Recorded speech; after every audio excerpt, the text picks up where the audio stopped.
Hello friends, ISPCS study के इस online platform पे आपका स्वागत है। फ्रेंड्स, मैं आपको जून मंथ की मैगज़ीन आज कंप्लीट कराऊंगा, जिसमें IR सेक्शंस को आज मैं पूरा कंप्लीट करा दूंगा। और इसमें मैं आपको जो है अब मेंस और प्रीलिम्स में क्या इंपॉर्टेंट है सिर्फ उन्हीं चीज़ों को करेंगे। बाकी फालतू की जो चीज़ें होंगी, फैक्ट्स होंगे, उसको हम लोग स्किप कर देंगे। ठीक है, तो आज कल वाली क्लास में हम लोगों ने देखा था जुलाई मंथ के पॉलिटी एंड गवर्नेंस को। फिर आज हम लोग जून मंथ के IR देखेंगे और फिर कल वाली क्लास में भी जुलाई मंथ के IR देखेंगे। इसी तरह से सब्जेक्ट वाइज सिमल्टेनियसली जो है आपको मैं सारे मैगजीन करा दूंगा। तो पहला टॉपिक है भारत वैश्विक शांति निर्माता के रूप में, इंडिया ग्लोबल पीस मेकर के रूप में बात की जा रही है। सुर्खियों में क्यों रहा है? क्योंकि यूक्रेन में शांति को स्थापित करने के लिए कहाँ पे, स्विट्जरलैंड में एक सम्मेलन आयोजित हुआ। कहाँ पे हुआ? स्विट्जरलैंड में। जगह को ध्यान देना है। सम्मेलन का शीर्षक क्या था? Path to peace. Path to peace यानी कि शांति का रास्ता। ठीक है, पाथ टू पीस समिट था इसका। अब ये सम्मेलन में एक आम समझ, जनरल कंसेंट विकसित करना था। किस बात को लेकर के? कि जो यूक्रेन और रसिया में युद्ध चल रहा है, वहाँ पे यूक्रेन में तत्कालीन तौर पे, त्वरित तौर पे अस्थाई शांति, परमानेंट पीस की दिशा में कदम उठाया जाए। ठीक है, इसी पे एक जनरल कंसेंट देशों के बीच में विकसित करना था, समुदायों के बीच में। तो इसीलिए एक सम्मेलन आयोजित हुआ, पाथ टू पीस। कहाँ पे? स्विट्जरलैंड में। ठीक है, भारत का प्रतिनिधित्व किसने किया था? विदेश मंत्रालय के सचिव ने किया था। इसको स्किप करना है, इंपॉर्टेंट नहीं है। यहाँ इंपॉर्टेंट चीज़ है कि भारत की जो भागीदारी थी उसका दृष्टिकोण क्या था, भारत किन दृष्टिकोणों को लेकर चल रहा है। तो एक है डिप्लोमेसी और दूसरा है डायलॉग, यानी कि संवाद और कूटनीति। संवाद और कूटनीति, ठीक है, डिप्लोमेसी और डायलॉग, इन्हीं दो अप्रोचेस को लेकर के भारत जो है वो इन शांति सम्मेलन में, शांति जो है ये समिट में गया था। हालांकि इसके बाद जो है एक ज्वाइंट प्रेस रिलीज जारी हुआ, जिस पर भारत ने हस्ताक्षर तो नहीं किया था, लेकिन भारत की तरफ से जो है संवाद के जरिए इन सारी चीज़ों को जो है निपटाने की बात की गई थी। बात आती है कि जो वैश्विक शांति स्थापना है किस प्रकार से भारत के इंटरेस्ट में है। जाहिर सी बात है, किसी भी देश की जो फॉरेन पॉलिसी होती है वो क्या होता है? इंटरेस्ट बेस्ड होता है। इंटरेस्ट बेस्ड मतलब कि वो भी क्या? National interest. मैंने बताया था राष्ट्रीय हित जहाँ होगा वहीं पे फॉरेन पॉलिसी उसी के हिसाब से हमारी सेप होती है। तो जो वैश्विक जो इस तरह संघर्ष की स्थितियां बनी है, तो कैसे जो शांति स्थापना है वहाँ पे विश्व के अनेक जगहों में, ये भारत के हित में है। ये बात तो मेंस के सवाल में आ सकती है ना सीधे, कि किस प्रकार से वैश्विक शांति जो है वो स्थापना भारत के हित में है, या भारतीय विदेश नीति के हितों में है, या भारतीय विदेश नीति कैसे इससे प्रभावित होगी। सवाल तो पूछा जा सकता है, तो आपको लिखना पड़ेगा। तो जाहिर सी बात है, क्या पॉइंट्स होंगे? तो हाल के वैश्विक संघर्षों का व्यापक प्रभाव पड़ा, जैसे कि रसिया यूक्रेन में युद्ध हो रहा है, इजराइल फिलिस्तीन में युद्ध हुआ, ताइवान को लेकर के बहुत सारे संघर्ष हैं। तो ऐसे क्या है, इन सारे जो युद्ध है ना, जो संघर्ष है ना, इससे क्या होता है कि व्यापार में बाधा आती है, इन्फ्लेशन बढ़ता है, एनर्जी सिक्योरिटी प्रभावित होती है। जैसी बात है, जैसे कि अगर रसिया यूक्रेन युद्ध हुआ और फिलिस्तीन और इजराइल का जो संघर्ष हुआ, तो यहाँ से क्या हुआ कि जो बहुत सारे अरब सागर में या फिर इधर रेड सी में जो भी एनर्जी से जो मतलब ये सब व्यापार होता था, एनर्जी रिलेटेड सारी चीज़ें प्रभावित हुई। हूती विद्रोहियों ने लगातार अटैक किया। ठीक है, तो यहाँ खाद्य और सुरक्षा में भी बढ़ोतरी होती है। कैसे? मैंने आपको पढ़ाया था, काला सागर समझौता बताया था ना, वहाँ पे रसिया से यूक्रेन से जो है किस प्रकार से जो गेहूं का निर्यात था वो प्रभावित हुआ था। इस प्रकार से कहीं ना कहीं वो खाद्य संकट भी स्थितियाँ जो है वो प्रभावित हुई थी। आपूर्ति श्रृंखला में बाधा, अभी इसके पिछले वाले जो मैगजीन था उसमें सप्लाई चेन पे पूरा आर्टिकल ही था, तो सप्लाई चेन में भी बाधा होती है। तो ये सारे जो बाधा होते हैं ना कहीं 2047 तक भारत की एक विकसित अर्थव्यवस्था बनने का जो सपना है उसको धूमिल कर सकते हैं। ये चीज़ें हैं। अभी जो UN का सिस्टम है वो बिल्कुल अप्रभावी हो चुका है। कहीं ना कहीं जो UNSC है वो क्या करता है कि वैश्विक शांति स्थापना के लिए जिम्मेदार होता है, यूनाइटेड नेशन सिक्योरिटी काउंसिल, लेकिन वह जो बदलते समय में उसमें सुधार हुआ नहीं, और जो वर्तमान की ज़रूरतें हैं उसके हिसाब से UNSC अभी जो है वो उसकी सक्रिय भागीदारी और उसकी विश्वसनीयता दोनों में कमी आई है। संभावित वैश्विक भागीदारी, यानी कि जो भारत क्या है कि मध्यस्थता करने से अंतर्राष्ट्रीय स्थिति क्या है, भारत की स्थिति बेहतर हो सकती है। तो एक टोटल नेट सिक्योरिटी प्रोवाइडर के रूप में भी जो है, यहाँ पे ध्यान देना, नेट सिक्योरिटी प्रोवाइडर के रूप में भी भारत की जो छवि है वो सुधर सकती है और मदद भी मिल सकती है बनाने में भी इसको। अब बाहरी सुरक्षा, जाहिर सी बात है कि अगर देखें तो पाकिस्तान का जो परमाणु हथियार कार्यक्रम है, उत्तर कोरिया का बैलिस्टिक कार्यक्रम है, इसके बीच को देखते हुए भारत ने भी जो है इसको तनाव को कम करने में रुचि ली है। तो ऐसे में क्या है कि अनेक मंचों पर भारत की जो भागीदारी है, net security provider, dialogue partner या वैश्विक शांति जो है वो स्थापना में एक प्रदाता के रूप में भारत की भूमिका को जो है वो बढ़ा सकता है। तो अंतर्राष्ट्रीय शांति को बढ़ावा देने में भारत की क्षमता या योग्यता क्या है, योगदान क्या है? तो भारत जो है ग्लोबल साउथ का नेतृत्वकर्ता बनकर उभरा है। अभी पीएम ने आज ही जो है सिंगापुर में है, कल उन्होंने ग्लोबल साउथ की वहाँ पे जिक्र किया था। ग्लोबल साउथ पर ग्लोब को दो भागों में बांट दो, ये ब्रेंड लाइन बोलते हैं इसको। ये जो विकासशील देश होते हैं ग्लोबल साउथ को इंडिकेट करता है, विकसित देशों जो है ग्लोबल नॉर्थ को इंडिकेट करता है, एक प्रकार से इंडिकेशन है, ठीक है। तो ग्लोबल साउथ का नेतृत्व भारत करता है, भारत करने की जो है वो क्षमता भी रखता है। और एयू को जो है वो G20 में भारत ने शामिल भी किया, ठीक है। सेतु के रूप में कार्य कर रहा है। गुट निरपेक्ष आंदोलन, भारत जो है शीत युद्ध के दौरान आपको गुट निरपेक्षता मैंने कितनी बार कराया है, तो भारत ने एक तटस्थ मध्यस्थ के रूप में काम किया था। न हम किसी भी जो है वो गुटों की तरफ नहीं रहेंगे, बल्कि हम लोग न्यूट्रल रहेंगे और खुद की जो है विकास पे ध्यान देंगे, और सबसे हमारा इंगेजमेंट होगा। यहाँ पे मल्टी अलाइनमेंट की बात होती है, मल्टी इंगेजमेंट की बात होती है, ठीक है। संघर्ष समाधान का अनुभव है। भारत को जो है एक शांति दूत के रूप में स्थापित करने में देखें तो भारत के पास अनुभव भी है। कैसे? क्योंकि बहुत सारे स्थिरता बनाए हैं भारत ने। अफगानिस्तान में स्थिरता बनाए रखना, श्रीलंका में नागरिक संघर्ष हुआ है, बांग्लादेश में भी जो है कई बार विवाद हुआ था। 1971 वाला जो टोटल पूरा आंदोलन ही था वो भारत ने फिर संभाला उसको। तो ये क्षेत्रीय तौर पे, आंतरिक तौर पे संघर्षों का अनुभव है भारत में। तो संघर्ष समाधान करने की जो कैपेसिटी है वो भारत की है ही। और वैश्विक जो व्यवस्था है, वर्ल्ड ऑर्डर है, जो वर्ल्ड ऑर्डर है पूरे उसमें क्या है कि जो भारत का प्रभाव बढ़ा है, ठीक है। भारत के जो घनिष्ठ द्विपक्षीय संबंध है वो भारत की एक सकारात्मक जो छवि है उसको बनाने में विकसित मदद की है, ठीक है।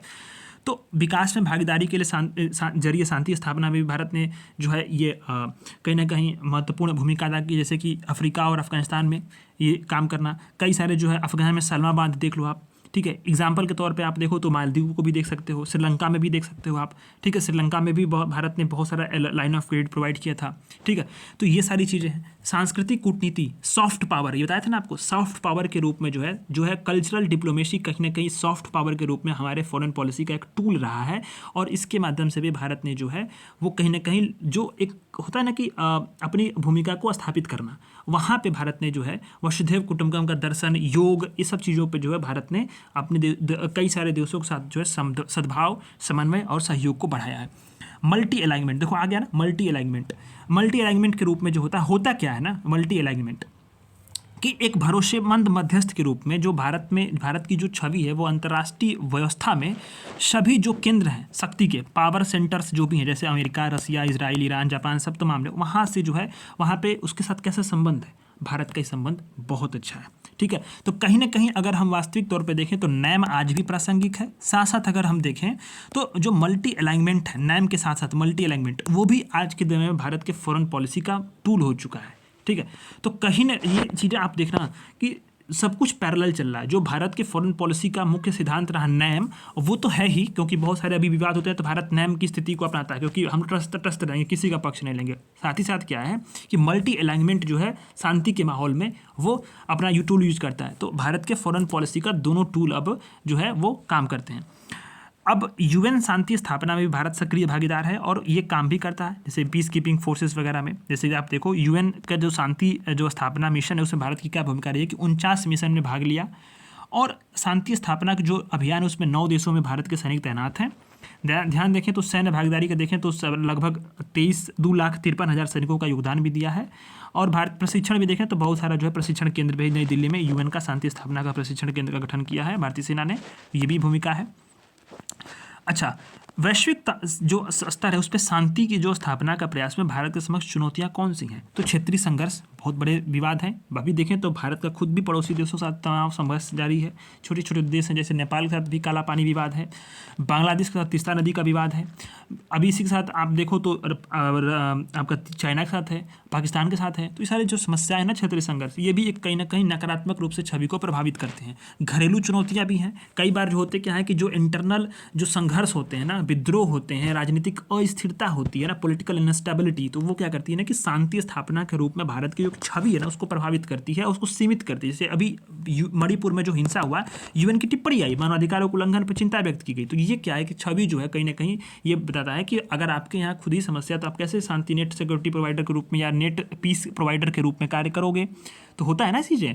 तो ये सारी चीज़ें आती हैं। फिर संसाधनों की कमी है। भारत को क्या है कि कई बार इंफ्रास्ट्रक्चर जो है वो उसकी गरीबी की, अन्य जो घरेलू चुनौतियाँ उसमें भी इन्वेस्टमेंट करने की संभावना, जो दिक्कतें होती हैं, तो ये भी सारी समस्याएं हैं। और भू राजनीतिक गठबंधन भी कहीं ना कहीं जो है ये प्रभावित करता है भारत के जो सिक्योरिटी प्रोवाइडर या नेट पीस प्रोवाइडर के रूप में, भूमिका के रूप में, या जो है कहीं ना कहीं जो है उसको शांति प्रदाता के रूप में जो भूमिका निभाता है, वहाँ पे समस्या पैदा करता है। जो जियो पॉलिटिकल जो कोलिशंस होते हैं, जैसे कि क्वाड की भागीदारी हो, फिर ये देखें तो ये वेस्टर्न के हितों में है, तो जाहिर सी बात है जब क्वाड में आप रहोगे तो जाहिर सी बात है कि आप चाइना के साथ विवाद होगा या फिर इधर किसी के साथ, तो आपकी भूमिका जो है एक तरह से वो दूसरी हो जाती है ना। वो आप नेट सिक्योरिटी प्रोवाइडर या नेट पीस प्रोवाइडर नहीं होके, बल्कि जो है एक किसी न किसी एक खास गुट का आप जो है प्रतिनिधित्व करने लगते हैं, तो ये दिक्कतें आती हैं। कूटनीतिक क्षमता की भी बहुत सारी समस्याएं हैं। कैसे अगर देखें तो जो वैश्विक शक्तियां जैसे यूएसए हो गया, यूके हो गया, चाइना हो गया, उनकी तुलना में भारत की जो कूटनीतिक नेटवर्क है और प्रभाव है कहीं ना कहीं सीमित है। ये भी समस्या होती है और निष्क्रिय भागीदारी भी है। कई बार जैसे भारत जो होता है कई सारे वैश्विक मुद्दों पे चुप रहता है, जैसे रसिया यूक्रेन युद्ध हुआ, फिर इजराइल का और फिलिस्तीन का संघर्ष हो रहा था। इसी तरह से जो है अफगानिस्तान में भी जब जैसे वहाँ पे तालिबान जो है वो स्थापित कर रहा था अपना राज, तो भारत चुप था। तो यहाँ भी बहुत सारे वैश्विक मुद्दों पे भारत चुप रहता है, तो वो समस्या दिक्कत करती है। निष्क्रिय भागीदारी जो है वो भी एक दिक्कत होती है। तो ऐसे में आगे की राह होने क्या चाहिए, तो भारत को जो है वो विश्व का मित्र, विश्व बंधु के रूप में भारत की भूमिका को एक्टिव रूप जो है वहाँ पे अपनाना चाहिए। भागीदारी जो समान विचारधारा वाला राष्ट्र जैसे कि दक्षिण अफ्रीका, ब्राज़ील, इंडोनेशिया, और जो अभी पश्चिमी जो देशों में शांति जो निर्माता वाले देश है जैसे कि स्विट्जरलैंड हो गया, नॉर्वे हो गया, स्वीडन हो गया, डेनमार्क हो गया, इनके साथ हमारा प्रयास बढ़ाना चाहिए, इनके साथ हमारी भागीदारी को अधिक बढ़ाना चाहिए। कैपेसिटी बिल्डिंग की बात करनी चाहिए, ठीक है। कैपेसिटी बिल्डिंग का जो एक टीम का गठन करना चाहिए जो क्या करे, जो वैश्विक संघर्षों का सिर्फ स्टडी करे और उसके लिए जो है बेहतर उपाय या जो रणनीति विकसित करने की दिशा में काम करे। ऐसे सारे काम कर सकते हैं, ठीक है। यहाँ पे देखो मनामा घोषणा पत्र, ये प्रीलिम्स के हिसाब से इंपॉर्टेंट हो सकता है कि घोषणा पत्र को अरब लीग द्वारा अपनाया गया। किस लिए, तो इजराइल फिलिस्तीन संघर्ष में 2 स्टेट का जो थियरी है उसके लागू होने तक जो है वो जो कब्जा वाला फिलिस्तीन क्षेत्र ना जहाँ पे इजराइल ने कब्जा किया, वहाँ पे संयुक्त राष्ट्रीय संरक्षक सैनिकों की तैनात करने का आह्वान किया गया है। किसमें, मनामा घोषणा पत्र में, ठीक है। अरब लीग की स्थापना 1945 में हुई थी रीजनल कोऑपरेशन को मजबूत करने के लिए। इसमें मिडिल ईस्ट और नॉर्थ अफ्रीका के जो देश हैं उसमें शामिल होते हैं। तो ये सारी चीज़ें हमने देख लिया है। रसिया यूक्रेन में भारत की शांति स्थापना में भूमिका निभाई है, मध्यस्थ के रूप में भारत काम कर रहा है। अभी मतलब पीएम हमारे गए हुए थे, आप जानते हो कि यूक्रेन भी गए थे और उसके पहले आप रसिया भी पीएम गए थे, ठीक है। यहाँ पे कूटनीतिक संतुलन की भी बात करता है भारत, और मानवीय सहायता तो दे ही रहा है, जाहिर सी बात है, इसेंशियल जो मेडिसिन वगैरह सारी चीज़ें हैं। तो ये हमने आर्टिकल को पूरा देख लिया, ठीक है। पहला आर्टिकल कंप्लीट होता है।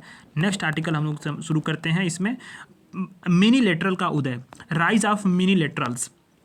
हम लोग समझेंगे मिनी लेटरल्स होते क्या है, ठीक है। तो ध्यान दो, 2 टर्म मैं आपको समझाने वाला हूँ। एक होता है मिनी लेटरल, मतलब एक अनौपचारिक और लक्षित समूह, एक प्रकार का अनऑफिशियल और टारगेटेड एक ग्रुप होता है। ये अनऑफिशियल मतलब ये नहीं दिखेगा कि नहीं ये हमारा ऑफिशियल ग्रुप है और इतने हमारे मेंबर हैं, नहीं, बल्कि किसी एक मुद्दे को लेकर के अनौपचारिक तरीके से छोटे सा ग्रुप होगा, आमतौर पे 3 से 4 देशों का ग्रुप होगा जो कॉमन इंटरेस्ट को साझा करेंगे और किसी भी विशिष्ट खतरा आएगा, जैसे मान लो कि कोई खतरा आता है, कोई चुनौती आती है या कोई मुद्दा है, तो उस पर जो है ये इन मुद्दों पे जो है संयुक्त रूप से दोनों 3 से 4 जो देश होंगे वो निपटने का प्रयास करेंगे। ये मिनीलेटरल समूह हो गया। यही आता है बहुपक्षवाद, ठीक है। मल्टीलेटरलिज्म, यहाँ बात आना मिनीलेटरल और मल्टीलेटरल दोनों टर्म के मैं बता रहा हूँ। ये मिनीलेटरल मैंने बता दिया।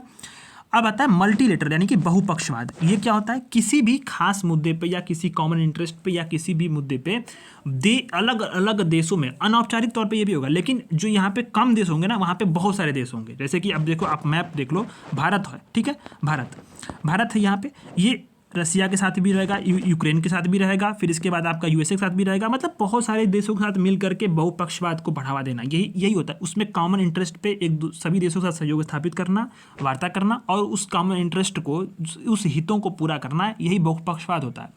तो मिनीलेटरल और मल्टीलेटरल दोनों चीज़ों को आपने देख लिया। तो सुर्खियों में क्यों रहा है कि इंडो पैसिफिक रीजन में चीन की जो आक्रामकता से निपटने के लिए जो है स्क्वाड को प्रेरित किया। हमने क्वाड को देखा था, लेकिन यहाँ पे स्क्वाड आ रहा है। स्क्वाड में क्या है, यूएसए है, यूएसए में ये आपका जो है अलास्का वाला रीजन है, ठीक है, जापान है, ऑस्ट्रेलिया है और फिलीपींस है। फिलीपींस के साथ क्यों विवाद है, क्योंकि यहाँ पे देखे होंगे आपने 9 डैश लाइन्स, साउथ चाइना सी का विवाद आपने देखा ही होगा, पार्सल द्वीप समूह का विवाद आपने देखा होगा, मैंने कई बार बताया आपको। तो फिलीपींस के साथ भी ये समस्या है। तो यहाँ पे स्क्वाड के लिए, यहाँ पे क्वाड तो था ही पहले, भारत था, रसिया, यूएसए था, ऑस्ट्रेलिया था, जापान था। तो यहाँ पे एक और देश आता है भारत को छोड़ करके, फिलीपींस, स्क्वाड को प्रेरित किया है। अब ये धीरे धीरे विकसित होगा ही कहीं ना कहीं। तो स्क्वाड देखें तो स्क्वाड को इंडो पैसिफिक रीजन में एक सिक्योरिटी बेस्ड जो है एक अतिरिक्त प्रयास है, जो क्या करेगा कि जो इन देशों के बीच में मिलीलेटरिज्म के रूप में सहयोग को स्थापित करेगा। ठीक है, इसमें अगर देखें तो अभी क्वाड भी है, ऑकस भी है। ऑकस संगठन बना था, यूएसए जो है, यहाँ पे यूएसए, ऑस्ट्रेलिया था और शायद उसमें इंग्लैंड था, यूके, हाँ शायद वैसा ही था ऑकस में। तो एक बार चेक कर लेना आप लोग उसको, ठीक है। तो फिर त्रिपक्षीय समूह यहाँ पे देखना, त्रिपक्षीय समूह किसके बीच में बन रहा है, तो यूएसए, जापान और फिलीपींस के बीच में। फिर यूएसए, जापान, दक्षिण कोरिया के बीच में त्रिपक्षीय समूह बन रहा है। तो इस तरह से बहुत सारे छोटे छोटे गुट बन रहे हैं, जो कि किस लिए बन रहे हैं कि इंडो पैसिफिक रीजन में, यानी जो इंडो पैसिफिक क्षेत्र है, ठीक है, ये ध्यान देना है। अगर ये जो आप मैप देख रहे हो तो ओपन मैप है, इसको आप राउंड कर लो, ऐसे राउंड कर लो, तो ये देखो ये वाला रीजन्स और ये वाला रीजन्स, ठीक है, इंडो पैसिफिक रीजन्स में, और ये वाला रीजन्स। यहाँ पे चीन की आक्रामकता से निपटने के लिए वर्ल्ड ऑर्डर में सहयोग की दृष्टि से यही मिनीलेटरल्स का उदय हो रहा है। ठीक है, तो ये मिनीलेटरल मैंने आपको बता ही दिया है। तो इसके पीछे उत्तरदायी कारण क्या है कि मिनीलेटरल समूह का उदय हो रहा है। तो ध्यान देना है कि बहुपक्षीय संस्थाओं की विफलता, और ये बताया ना बहुपक्षीय संस्था, जो कि बहुत सारे कॉमन इंटरेस्ट, बहुत सारे देशों के बीच में सहयोग होता है। तो यहाँ बड़े जो बहुपक्षीय संस्थाएं हैं वो फेल हो रही हैं। क्लाइमेट चेंज को लेकर, साइबर सिक्योरिटी को लेकर बहुत सारी चुनौतियाँ आ रही हैं, और यहाँ पे जो है वो उनका प्रभाव जो है कहीं ना कहीं निष्प्रभाव भी रहा है। आसियान के सदस्य देश देखें तो साउथ चाइना सी में चीन की कार्रवाई करने में विफल रहे हैं। महाशक्तियों के बीच में प्रतिद्वंदता बढ़ रही है, तो ऐसे में ये भी दिक्कत आ रही है। WTO की जो डिस्प्यूट रेड्रेसल कमेटी है, जो सिस्टम है, वो भी विफलता हो रही है, और यूएनएससी में सुधार तो हो ही नहीं रहा है। यहीं देखें तो शक्ति संतुलन में भी बदलाव हुआ है, बैलेंस ऑफ पावर में भी बदलाव हुआ है। चीन अधिक आक्रामक हो चुका है, तो ऐसे में इसके विरुद्ध में क्वाड और ऑकस का, ऐसे छोटे छोटे समूहों का उदय हुआ है। कोविड-19 महामारी ने भी इसके विकास को प्रेरित किया था, क्योंकि वहाँ पे बहुपक्षीय संस्थाएं कमजोर हो गई थी। WHO फेल हो गया था, UN फेल हो चुका था, बड़े बड़े जो क्षेत्रीय समूह थे वो, क्षेत्रीय समूह बोल रहा हूँ, शायद बहुपक्षीय संस्थान थी वो खत्म हो चुके थे। वहाँ पे रीजनल कोऑपरेशन ने ही अच्छी प्रभावी भूमिका निभाई। ठीक है, तो इसी के एक रिएक्शन में देखें तो मिनीलेटर का उदय होता है। ठीक है, और बहुमत द्वारा अनुचित व्यवहार। कई बार होता क्या है कि विकासशील देशों की जो है उच्च सौदेबाजी की क्षमता को जो है, कई बार देखें तो ये बहुमत द्वारा किए जाने वाले अनुचित व्यवहार की तरफ देखते हैं। जिससे यूएसए क्या होता है कि जो कॉमन बट डिफ्रेंशिएटेड जो रिस्पॉन्सिबिलिटी होती है, CBDR, यानी कि साझा लेकिन विविध जिम्मेदारियां, इस थियरी से असहमत होता है, और ये देखता है कि जो छोटे छोटे देश हैं वो एक तरह से बहुमत बना करके, बहुत सारे देश मिल करके हमारे ऊपर जो है ये थोप रहे हैं, तो उसके रिएक्शन में कुछ काम संरक्षणवाद को प्रभाव देगा या फिर अन्य काम करेगा। तो इससे होता क्या है ना कि जो संस्थान है ना वो फेल होते जा रहे हैं। ठीक है, तो यही कारण है कि मिनीलेटरलिज्म का उदय हुआ है, और इसके लाभ भी हैं। ये जटिल देखें तो बहुपक्षवाद के जटिल जो है ढांचा, उसका व्यवहारिक विकल्प भी एक तरह से हो चुका है। इसमें इसका बहुपक्षवाद में बहुत सारे देश होंगे, बहुत सारे मुद्दे होंगे, बहुत सारी जो है उसमें रिस्पॉन्सिबिलिटी होंगी, उससे मुक्त होता है। अधिक ऑटोनॉमस होती है, जो डिसीजन लेने की जो प्रक्रिया होती है, प्रोसेस होती है, वो काफ़ी फास्ट होती है, और जो देशों के बीच में जब छोटे समूह होंगे तो तालमेल बिठाने में भी आसानी होती है। ठीक है, मुद्रा आधारित सहयोग भी होता है। जैसे अगर आप समझो तो सप्लाई बेस भी अच्छा होता है। अगर बहुत सारे देश होंगे तो जो आप होगा ना, व्यापार भी कहीं ना कहीं अनेक अनेक हितों से अलग अलग तरीकों से प्रभावित होगा। तो यहाँ पे वो सिस्टम होता नहीं है। डीग्लोबलाइजेशन और संरक्षणवादी जो प्रवृत्तियों में वृद्धि हुई है, तो बहुपक्षीय मंत्र कहीं ना कहीं जो है वो मुश्किल बन रहे हैं वहाँ पे। कैसे बन रहा है, क्योंकि जो है व्यापार युद्ध भी चल रहा है। ग्लोबलाइजेशन की जो प्रक्रिया है वो कहीं ना कहीं धीरे धीरे प्रभावी हो रही है। वैश्वीकरण की तरफ से जो देश हैं वो कहीं ना कहीं अपनी जो व्यापार की रणनीतियाँ हैं या अपने पूरे जो पॉलिसीज़ हैं वो वैश्वीकरण के खिलाफ बना रहे हैं, ताकि जो है उनका देशों की जो संरक्षणवादी नीतियों से उनको आर्थिक लाभ पहुँच सके। यूएसए इसका सबसे बड़ा उदाहरण है। तो इन सारी चीज़ों के बीच में, यूएसए और चाइना के बीच में व्यापार आप इसका सबसे बड़ा उदाहरण है। तो इन सारी चीज़ों के बीच में देखें तो मिलिटरिज्म का उदय हुआ है। ठीक है, तो हिंद प्रशांत महासागर में क्यों हुआ है, तो आप समझो कि विस्तृत समुद्री क्षेत्र है, स्वतंत्र खुली समावेशी हिंद प्रशांत व्यवस्था को सुनिश्चित करना, तो ऐसे में ये बहुत ज़रूरी होता है। अब अलग अलग देशों के अलग अलग राष्ट्रीय हित हैं, नेशनल इंटरेस्ट हैं, सबकी चिंताएं समान हैं। ठीक है, और एक साथ आने की इच्छा भी है। जैसे अगर आप देखो तो भारत चीन विवाद है, भारत चीन सागर का भी विवाद है, दक्षिण चीन सागर का। तो ऐसे में भारत के साथ जो चीन के विरुद्ध वाले देश होंगे ना, जाहिर सी बात है साथ आएंगे। अच्छा, चीन के उदय और जो रीजनल जो बैलेंस ऑफ पावर है उसके जो समझ खतरा उत्पन्न हुआ, उसके बीच में रिएक्शंस भी आ रही हैं, और यूएनएससी प्रणाली की विश्वसनीयता कहीं ना कहीं खत्म हुई है, तो वो भी एक दिक्कत है हो जाएगा। ठीक है, तो ये सारी चीज़ें हैं ना कहीं हिंद प्रशांत क्षेत्र में भी मिनिलिटरिज्म के उदय को बढ़ावा दिया। अब आता है कि मिनिलिटरल समूहों से भारत को क्या लाभ मिलेगा। तो स्ट्रैटेजिक ऑटोनॉमी को बनाए रखने में काफ़ी जो है लाभ मिलेगा। ठीक है, तो पश्चिमी देशों को जो हित है उसका ग्लोबल साउथ का जो एजेंडा उसको इंटीग्रेट करेंगे, और ग्लोबल साउथ के नेतृत्वकर्ता के रूप में भारत को उभारने में मदद भी मिलेगा। जैसे कि भारत जो है ब्राज़ील, दक्षिण अफ्रीका जो त्रिपक्षीय सहयोग है वो एग्जाम्पल के तौर पे है। हिंद प्रशांत के जो फ्रेमवर्क उसमें कॉमन इंटरेस्ट वाले जो भागीदार देश होंगे उनको शामिल करने से किसी भी स्पेसिफिक जो मुद्दा होगा उसको हल करने में मदद मिलेगी। जैसे कि अगर आप देखो तो ऑस्ट्रेलिया, फ्रांस, भारत का जो त्रिपक्षीय गठबंधन है वो रीजनल सिक्योरिटी पे आधारित है, रीजनल सिक्योरिटी को सिक्योर करना है। तो इसी प्रकार देखें तो भारत, ईरान, आर्मेनिया त्रिपक्षीय गुट है वो INSTC जो गलियारा है उसको बढ़ाने के लिए अयोग है। तो इस तरह से बहुत सारे, अगर मान लो इन देशों के बीच में कोई विवाद होता है तो ये जो गठबंधन होते हैं, ये जो सहयोग होते हैं ना, वो थोड़ा थोड़ा चीज़ें जो है ये इसको जो है सॉल्व करने में मदद करते हैं। जो वाटर है, एनर्जी है, फूड सिक्योरिटी है, इन सारे जो चुनौतियों से निपटने में भी जो है ये सहायक समूह होते हैं, ये समूह सहायक होते हैं। भारत को जो विविध मंच हैं उस समूह का हिस्सा बनाने पे अवसर भी देते हैं। एग्जाम्पल के तौर पे भारत अमेरिकी गठबंधन जो है वो क्वाड और I2U2 का भागीदार देश है, तो ये भी एक जो है कहीं ना कहीं पॉजिटिव पॉइंट है। और देखें तो इंडस्ट्री सप्लाईज के बीच में जो श्रृंखला है उससे चीन को बाहर करके या नए गठबंधन को प्रोत्साहित करके चीन केंद्रित एशियाई एकीकरण का पुनर्गठन करने में मदद मिल सकती है। ठीक है, एग्जाम्पल के तौर पे देखें तो जापान, साउथ कोरिया, ताइवान और USA का एक चीप फॉर सेमीकंडक्टर का गठबंधन बना, क्योंकि ताइवान सबसे बड़ा जो है वो सेमीकंडक्टर का सप्लाई करता देश है। तो ये गठबंधन के क्या बना कि चाइना को इग्नोर किया गया वहाँ पे और बाकी देशों के साथ वहाँ पे अलाइनमेंट किया गया। तो ये सारी चीज़ें जो हैं वो वैश्विक व्यवस्था में एक मिलिटरिज्म का जो है भारत की भूमिका को कहीं ना कहीं वो स्थापित भी करती हैं, और इसके लिए लाभ भी है। अन्य लाभ भी हो सकता है कि जो अमेरिका और चाइना के बीच में जो जियोपॉलिटिकल टेंशन्स हैं और जो कॉन्फ्लिक्ट है उसका लाभ उठाना है भारत को, और छोटे छोटे जो क्षेत्रीय गठबंधन में प्रत्यक्ष या परोक्ष रूप से शामिल होकर के जो भारत की भूमिका है, केंद्रीय भूमिका, उसको मजबूत करना है। हालांकि इससे जुड़ी बहुत सारी चुनौतियां हैं और आगे की राह देखेंगे। चुनौतियां ये है कि एक इसकी वैधता और समावेशिता जो है कहीं ना कहीं ग्लोबल साउथ का जो इंटरेस्ट है उसको कमज़ोर कर देगी, इसकी वैधता को प्रभावित भी करती है, ध्यान देना। ठीक है, सीमित संसाधन और कैपेसिटी है भारत के पास। क्या है कि अब छोटे छोटे जो समूह होते हैं उसके पास अब जलवायु परिवर्तन जैसे वैश्विक मुद्दों से निपटने के लिए तो जाहिर सी बात है कि उतना संसाधन तो है नहीं, और उतना जो है वो उसका प्रभाव भी नहीं हो पाएगा, तो ये भी दिक्कत होती है। अलग अलग देशों के बीच में अलग अलग तनाव और अलगाव भी होता है। तो इससे होता क्या है कि जो समावेशी राजनीति के विरुद्ध क्या होता है, ये कूटवादी कहीं ना कहीं राजनीति और ये जो है उसका डिप्लोमेसी का भी प्रसार होता है। ठीक है, जैसे एग्जाम्पल के तौर पे देखें तो एशिया जो है वो चीन जो है वो क्वाड को क्या बोलता है, एशियाई नाटो। हालांकि यहाँ पे नाटो जैसा संगठन तो क्वाड नहीं है, लेकिन फिर भी चाइना जो है उसको ऐसे संबोधित करता है या देखता है। जवाबदेहिता और पारदर्शिता कहीं ना कहीं जो है वो भी एक जो है बहुत बड़ी चिंता हो जाती है मिलिटरी समूहों में। कम कठोर कानूनी तंत्र को यहाँ पे बढ़ावा मिलता है, और कहीं ना कहीं देखें तो जैसे अगर आप देखो तो इसकी प्रकृति जो होती है वो अनऑफिशियल होती है। तो अनऑफिशियल चीज़ों में जो होता क्या है कि इसकी जो है जवाबदेहिता, पारदर्शिता सही में सुनिश्चित नहीं हो पाएगी। दूसरी चीज़ ये है कि इसकी जो है प्रभावशीलता भी कहीं ना कहीं प्रभावित होती है, और इसका प्रभावशीलता उतना बहुत कम होता है। एक जो संरचनात्मक तंत्र होता है वो एक व्यवस्थित होता नहीं है, एक ऑर्डर में होता नहीं है चीज़ें। ठीक है, एक जनरल कंसेंट होता है और कब टूट जाए इसका कोई भरोसा होता नहीं है, ये चुनौती भी है। और जो अंतर्राष्ट्रीय तौर पर परस्पर निर्भरता है और वैश्वीकरण की प्रक्रिया है उसको बाधित करने से उसकी जो सूचिता होती है ना बहुपक्षीय फ्रेमवर्क, उसकी कम हो जाती है।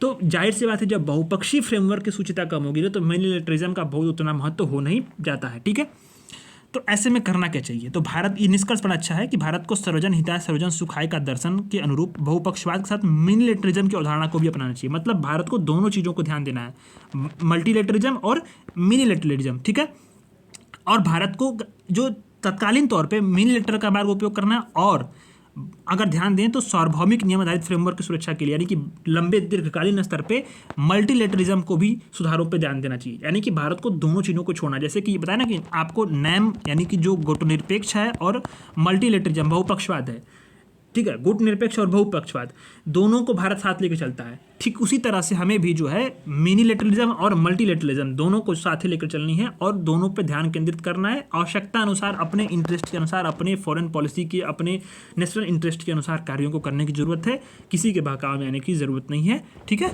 धन्यवाद। तो ये चीज़ें हो गई। तो अब आता है भारत और बांग्लादेश द्विपक्षीय संबंध।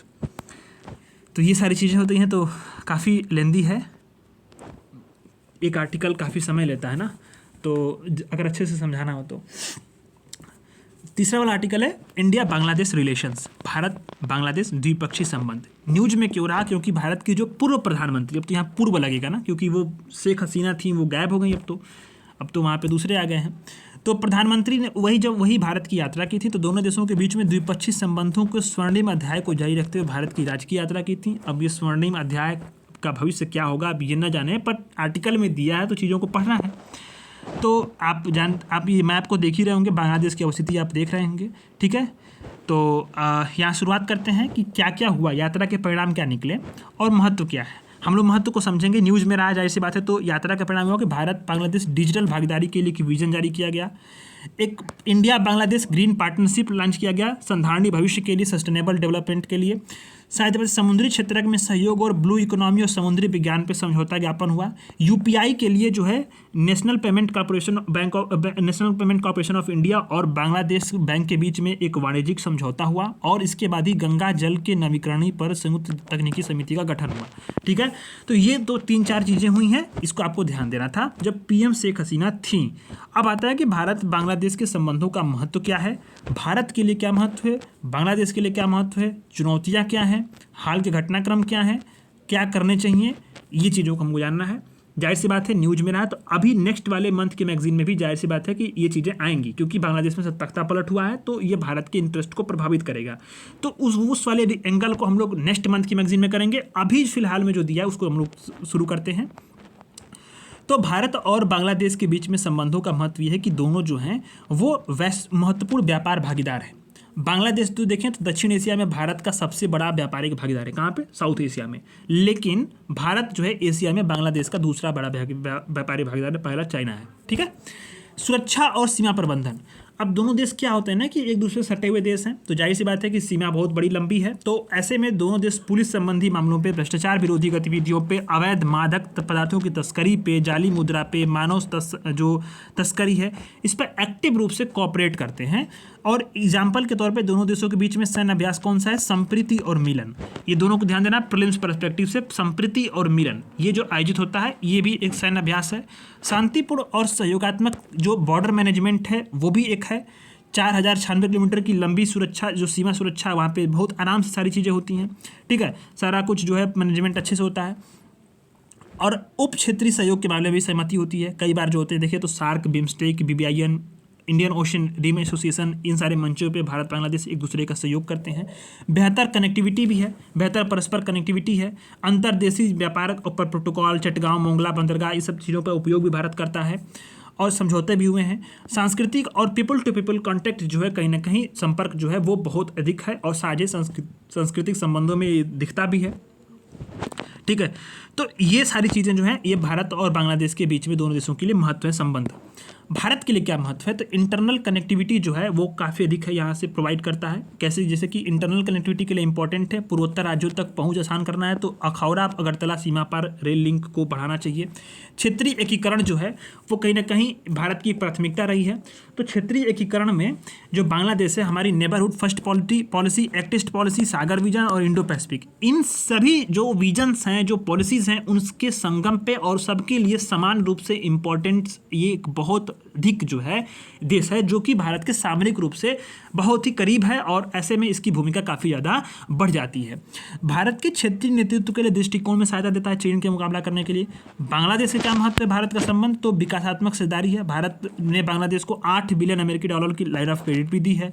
मानव संसाधन विकास भी भारत करता है। भारत जो है बांग्लादेश के जो सिविल सेवा के अधिकारी होते हैं या पुलिस अधिकारी उसको प्रशिक्षण देता है।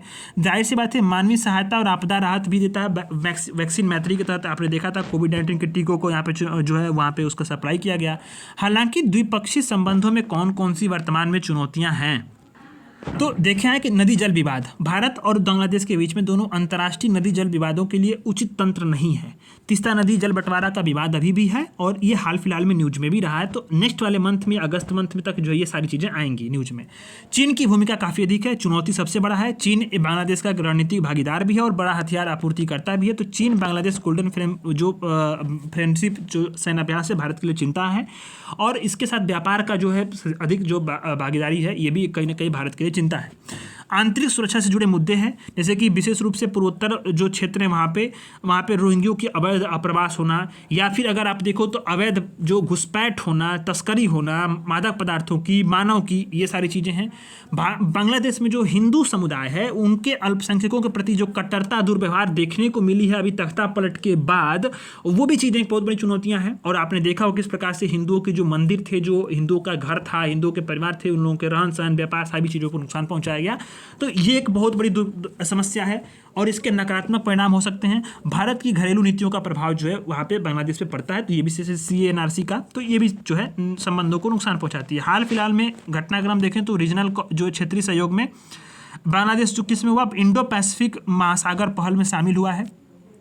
ठीक है, भारत बांग्लादेश मैत्री पाइपलाइन, मैत्री सुपर थर्मल पावर प्लांट को जो है यहाँ पे इसको जो है चालू किया गया।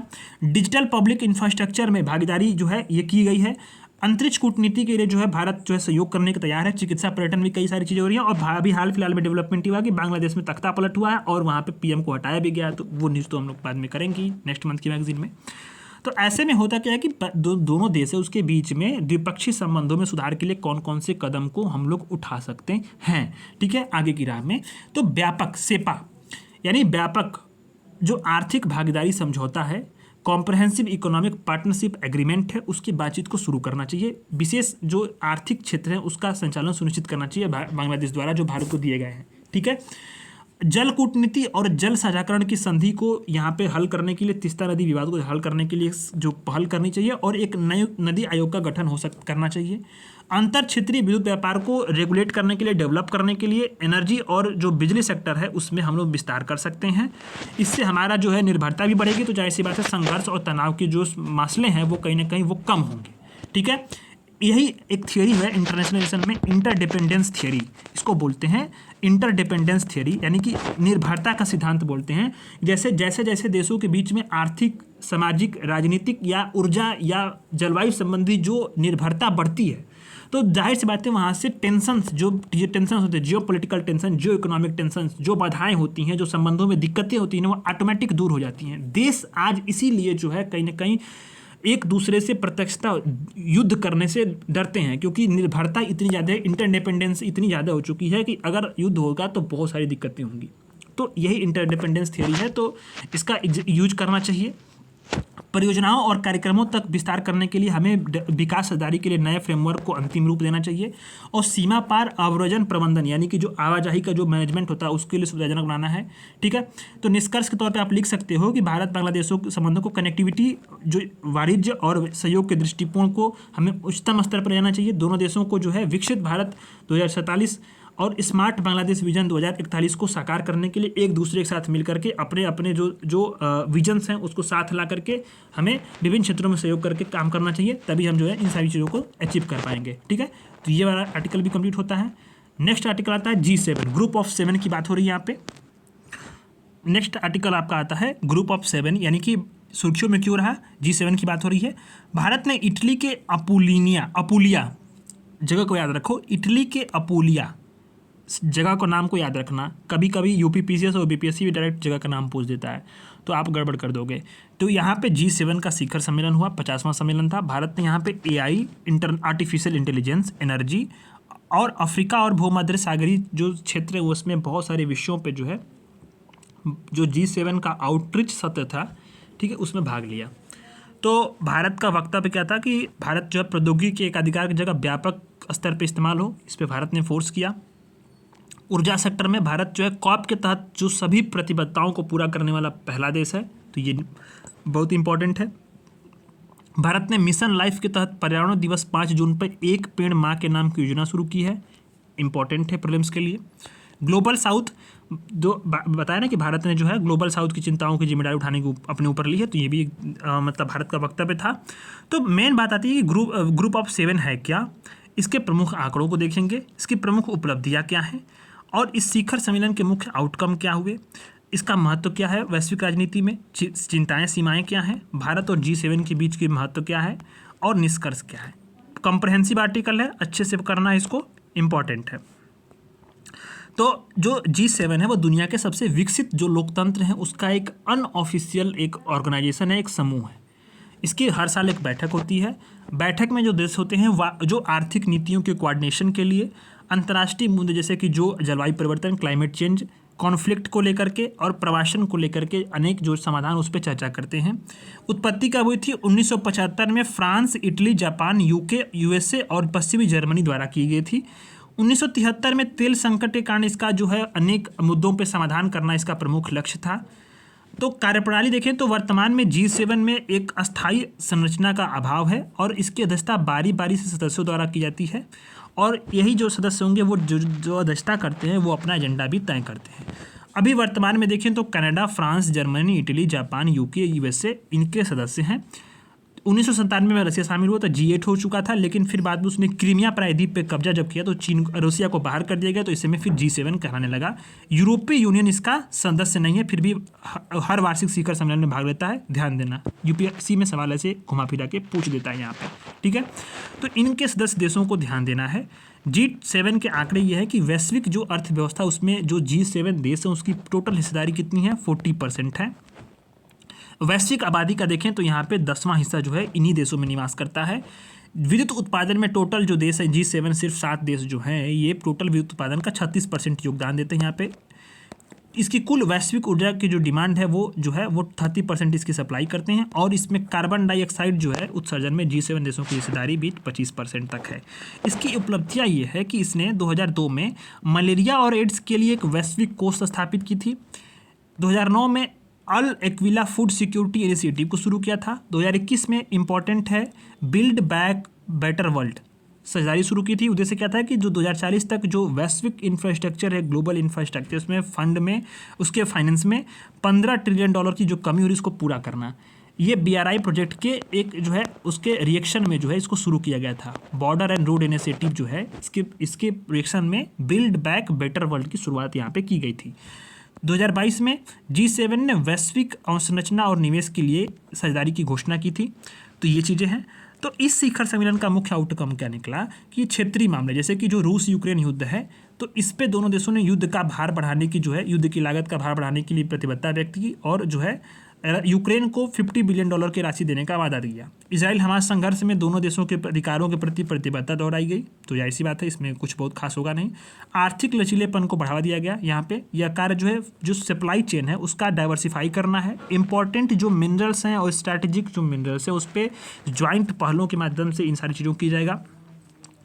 आपूर्ति श्रृंखला के विविधीकरण पर G7 की क्या पहले हैं? तो वैश्विक अवसंरचना के लिए भागीदारी, IMEC पहल, महत्वपूर्ण खनिजों पे पहले की गई हैं। और इसी तरह देखें तो आप इस वाले समिट में ऊर्जा, जलवायु और पर्यावरण के लिए वैश्विक ग्रीन हाउस गैस उत्सर्जन को 2019 की तुलना में इस दशक में 43% और 2035 तक 60% कम करना है।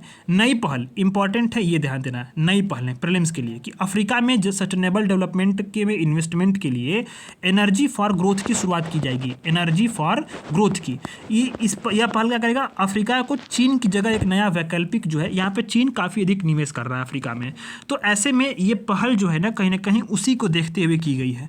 स्वास्थ्य और खाद्य सुरक्षा जो है G7 ने फूड सिक्योरिटी और सस्टेनेबल एग्रीकल्चर को बढ़ाने के लिए अपूलिया फूड सिस्टम लॉन्च किया। अपूलिया कहाँ पे? वही इटली में जहाँ पे ये सम्मेलन हुआ था। अपूलिया फूड सिस्टम यहाँ पे हुआ था, ठीक है। इस अवसर पे गावी को भी समर्थन देने की प्रतिबद्धता जताई। गावी क्या है? एक अंतर्राष्ट्रीय संगठन है। ये जो दुनिया में सबसे गरीब रहने वाले देश है उसके बच्चों के लिए नए और जरूरी टीकों तक पहुँच में सुधार के लिए गावी बनाया गया था, ठीक है। अभी वर्तमान की जो जियोपॉलिटिकल पूरा स्ट्रक्चर है, मौजूदा जो भू राजनीति है, उसमें G7 का महत्व क्या है? बात तो सवाल मेंस में पूछा जा सकता है ना ये चीज़ें। तो वैश्विक गवर्नेंस, ग्लोबल गवर्नेंस में इसकी भूमिका क्या है? सेंट्रल भूमिका है, मतलब केंद्रीय भूमिका है ग्लोबल गवर्नेंस में G7 की। ये AI गवर्नेंस के लिए बहुत अधिक काम करता है, जैसे कि इस पे ये इसकी भूमिका है। कैसे कि AI गवर्नेंस के लिए ग्लोबल पार्टनरशिप फॉर AI को G7 सम्मेलन में प्रस्तावित भी किया गया था और OECD द्वारा इसकी जो है बाद में मेजबानी भी की गई थी। टैक्स गवर्नेंस की जो है स्थापना FATF की स्थापना 1979 में की गई थी, मनी लॉन्ड्रिंग और आतंकवाद के फंड के लिए, फाइनेंस के लिए, और इससे निपटने के लिए जो है इसके एक निगरानी संस्था के रूप में इसको स्थापित किया गया। तो टैक्स गवर्नेंस में भी इसकी बड़ी भूमिका है। रूल बेस्ड इकोनॉमी जो इंटरनेशनल सिस्टम है उसके एक सिक्योरिटी जो प्रोवाइडर के रूप में काम करता है ये G7, कहीं ना कहीं समावेशी, समृद्ध और सुरक्षित हिंद प्रशांत क्षेत्र का समर्थन भी करता है। तो भारत के लिए भी बहुत अधिक जो है ये इम्पॉर्टेंट है। प्रमुख अंतर्राष्ट्रीय जो संकटें हैं उस पर विवादों पर चर्चा और हल करने के लिए एक मंच है। जैसे कि बहुत सारे जो विवाद होते हैं तो हर साल जब बैठक होती है तो उस पर चर्चा भी होती है, ठीक है। और कहीं ना कहीं देखें तो यह सम्मेलन है जो ग्लोबल साउथ के देशों का जो प्रतिनिधित्व करने के लिए एक मंच के रूप में भी उभरा है। अभी जो G7 सम्मेलन हुए उसमें बहुत सारे परिणाम भी थे। जैसे कि अभी आप देखो तो ग्लोबल अपोलो कार्यक्रम का शुभारंभ किया गया। G7 बेस इरोजन और प्रॉफिट शेयरिंग का पहल के माध्यम से टैक्स जो बचाव हो रहा था उसकी समस्या का समाधान किया गया, करना शुरू कर दिया गया है। तो ये भी समस्या का समाधान हो रहा है। लोकतंत्रों का समूह है G7 एक देखें तो गतिशील गठबंधन है जिसमें जो पूर्ण विकसित लोकतंत्र है ना, लोकतांत्रिक देश है, वही शामिल होते हैं इसमें, ठीक है। तो रूल बेस्ड इंटरनेशनल सिस्टम को जो है कहीं ना कहीं इसका जो केंद्र है वो होता है, और इसके राजनीतिक केंद्र को जो है रूल बेस्ड इंटरनेशनल सिस्टम भी कहते हैं, क्योंकि ये प्रभावित भी करता है पूरे इंटरनेशनल सिस्टम को, ठीक है। और जहाँ पे नियम आधारित व्यवस्था होती है, कहीं ना कहीं जहाँ पे तानाशाही नहीं है, इन सारी चीज़ों को जो है वहाँ पे प्रमोट किया जाता है, लोकतंत्र को प्रोत्साहित किया जाता है। तो इसकी सीमाएँ हैं, इसकी बहुत सारे चैलेंजेस हैं, चुनौतियाँ भी हैं। चुनौती में अगर देखें तो सबसे इंपॉर्टेंट ये है कि G7 जो वर्तमान आर्थिक परिदृश्य है उसको प्रतिबिंबित करने में विफल रहा है, ठीक है। G7 का जो आर्थिक प्रभुत्व था वो 60% घट करके मात्र 26% हो चुका है। 1970 में 60% था। व्यापक भागीदारी का न होना, कई सारे जो वैश्विक इकोनॉमिक गवर्नेंस होता है उसमें अधिक समावेशी, प्रतिनिधित्व और लोकतांत्रिक गवर्नेंस व्यवस्था की ओर ये ट्रांसफर हो रहा है, जिसे ब्रिक्स, एशियाई प्रांत समूह और G20 इन सारे देशों में जो है ये देश हैं वो कहीं ना कहीं अधिक प्रभावी हो रहे हैं, क्योंकि बड़े स्तर पर यह प्रतिनिधित्व भी कर रहे हैं, ठीक है। G7 में इंस्टीट्यूशनल जो कंटिन्यूटी है उसका अभाव है। हर साल इसका नेतृत्व बदलता है, तो कई बार होता क्या है कि जो प्रत्येक सदस्यों का अपनी चिंताओं के हिसाब से उसकी प्रायोरिटी को सेट करता है, तो ये भी चीज़ है। और दोनों देशों के बीच में विवाद से जो G7 है उसकी एकता कमज़ोर हो गई है। कई बार होता क्या है कि जो विवाद होता है इन्हीं देशों के बीच में विवाद हो जाता है जो G7 के देश, जैसे कि आप देखो USA और कनाडा, इसमें जलवायु परिवर्तन पर घोषणा शामिल होने से इनकार कर दिया था। तो इन विवादों के चलते जो जलवायु परिवर्तन पे जो है विवाद हो गया था, तो अमेरिका ने किसी भी विज्ञप्ति के लिए समर्थन वापस ले लिया था। तो ये भी सब समस्याएं होती हैं, आपस में लड़ते रहती हैं, तो ये चुनौतियां ये है ये बनी हुई हैं। तो भारत और G20 का क्या संबंध है, क्या महत्व है, क्या प्रासंगिकता है, इसका महत्व क्या हो रहा है, इसको हम लोग समझेंगे। तो भारत के संदर्भ में देखिए तो भारत जो है लगातार बार बार उसको आमंत्रित किया जा रहा है वैश्विक मंचों पर, दिखाता है कि भारत का जो महत्व है वो बढ़ रहा है। भारत को अब तक 11 बार इसको आमंत्रित किया गया, हालांकि सदस्य तो है नहीं। भारत की जो बढ़ती आर्थिक और सैन्य शक्ति है इसे भावी सदस्य बना सकती है, और एक जिम्मेदार लोकतांत्रिक शक्ति के रूप में प्रतिनिधित्व करने के लिए एक विकल्प भी चीन का बन सकता है, क्योंकि भारत में लोकतंत्र है, तो ये भी एक बहुत अच्छा चीज़ है भारत के पक्ष में। वही अगर देखें तो भारत के शामिल होने से G7 को ग्लोबल साउथ के जो परिप्रेक्ष्य है उसको बेहतर तरीके से समझने में मदद मिलेगी, ठीक है। भारत के देखें तो G20 की अध्यक्षता उसकी G7 की भागीदारी को पूरक बनाती है और दिखाती है कि जिस तरह से सफल आयोजन हुआ और प्रत्येक देशों का प्रतिनिधित्व वहाँ पर सुनिश्चित हुआ, कहीं ना कहीं G7 को भी जो G7 में भारत की सदस्यता का एक प्रबल दावेदार भारत को यह स्थापित करता है। तो ऐसे में देखिए तो भारत के लिए G7 की प्रासंगिकता है क्या, तो ग्लोबल साउथ के नेतृत्वकर्ता के रूप में भारत का जो है भूमिका काफ़ी बड़ी है, और ऐसा मंच है जहाँ भारत जो है ग्लोबल साउथ की चिंताओं को वहाँ पे वैश्विक पटल के सामने रख सकता है और लोगों के समक्ष जो है ये बातों को अपनी कह सकता है। लोकतंत्रों के समुदाय के रूप में अगर देखें तो ब्रिक्स, SCO और G20 के भी जहाँ पे गैर लोकतांत्रिक देश भी है, जैसे चाइना है सब में, तो चाइना जो है वो क्या है, गैर लोकतांत्रिक देश है, वहाँ पे लोकतंत्र तो है नहीं। तो भारत को लोकतांत्रिक देश की चिंताओं, एजेंडों को जो रखने के लिए और ग्लोबल साउथ के जो लोकतांत्रिक देश के रूप में रखने के लिए एक बड़ा अच्छा मौका है इसका G7, और ये बहुत अच्छा मंच है। और भारत के लिए G7 शिखर सम्मेलन का जो आउटरीच सत्र है वो विश्व के सामने उसकी उपलब्धियों को दिखाने के लिए, प्रदर्शित करने के लिए, दृष्टिकोण के लिए एक महत्वपूर्ण मंच रहा है, और प्राथमिकताएं तय करने का अवसर भी देता है भारत के वैश्विक नेताओं से मिलने का। तो भारत के लिए G7 की प्रासंगिकता तो है ही। ऐसे में निष्कर्ष तौर पे देखें तो अमेरिकी राष्ट्रीय सुरक्षा सलाहकार जो हैं ये जैक सुलिवन, इन्होंने G7 को स्वतंत्र विश्व की संचालन समिति के रूप में वर्णित किया है। स्वतंत्र विश्व की संचालन समिति के रूप में उसको वर्णित किया है। और G7 को यह संबोधन जो है वो वैश्विक नीति को आकार देने में इम्पोर्टेंट भूमिका को ये रेखांकित करता है, जहाँ यह गौरतलब है कि लोकतंत्र को जो है जटिल चुनौतियों का सामना करना पड़ता है। तो ऐसे में इसकी भूमिका जो G7 की होती है अंतर्राष्ट्रीय मामलों में, ये इसकी प्रासंगिक है और ये इसका प्रभावी भूमिका को भी ये दर्शाता है।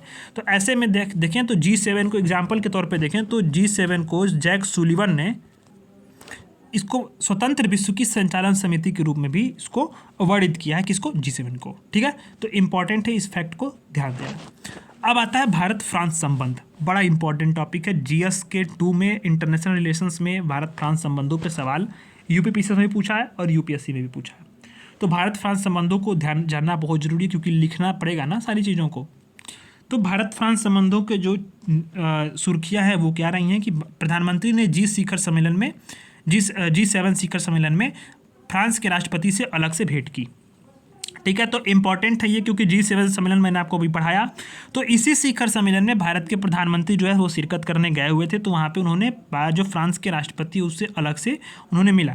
यहाँ पे आप मैप को देखो, फ्रांस को आप स्थिति को लोकेट कर सकते हो। ठीक है, यहाँ पे कोर्सिका जो है ये, यहाँ पे एक ध्यान देना, ये वाला जो आइलैंड है ना, ये भारत का जो है फ्रांस का ही जो है ये हिस्सा है। ठीक, तो फिर मैपिंग मैं आपको कराऊंगा। मैपिंग के लिए मैंने वो सारी चीज़ें मेरे तैयार हैं, PPT वगैरह मैं तैयार कर रहा हूँ। बहुत जल्दी मैं आपको पूरा कॉम्प्रहेंसिव मैपिंग करा दूंगा, फिर वहीं से सवाल बनेंगे, उससे बाहर कुछ नहीं आएगा, इतना मैं आपको दावे के साथ कह रहा हूँ। तो तथ्य यह है कि दोनों देशों ने आपसी बैठक में होराइजन 2047 यानी 2047 होराइजन रोड मैप और हिंद प्रशांत रोड मैप, इस पर ध्यान केंद्रित किया है।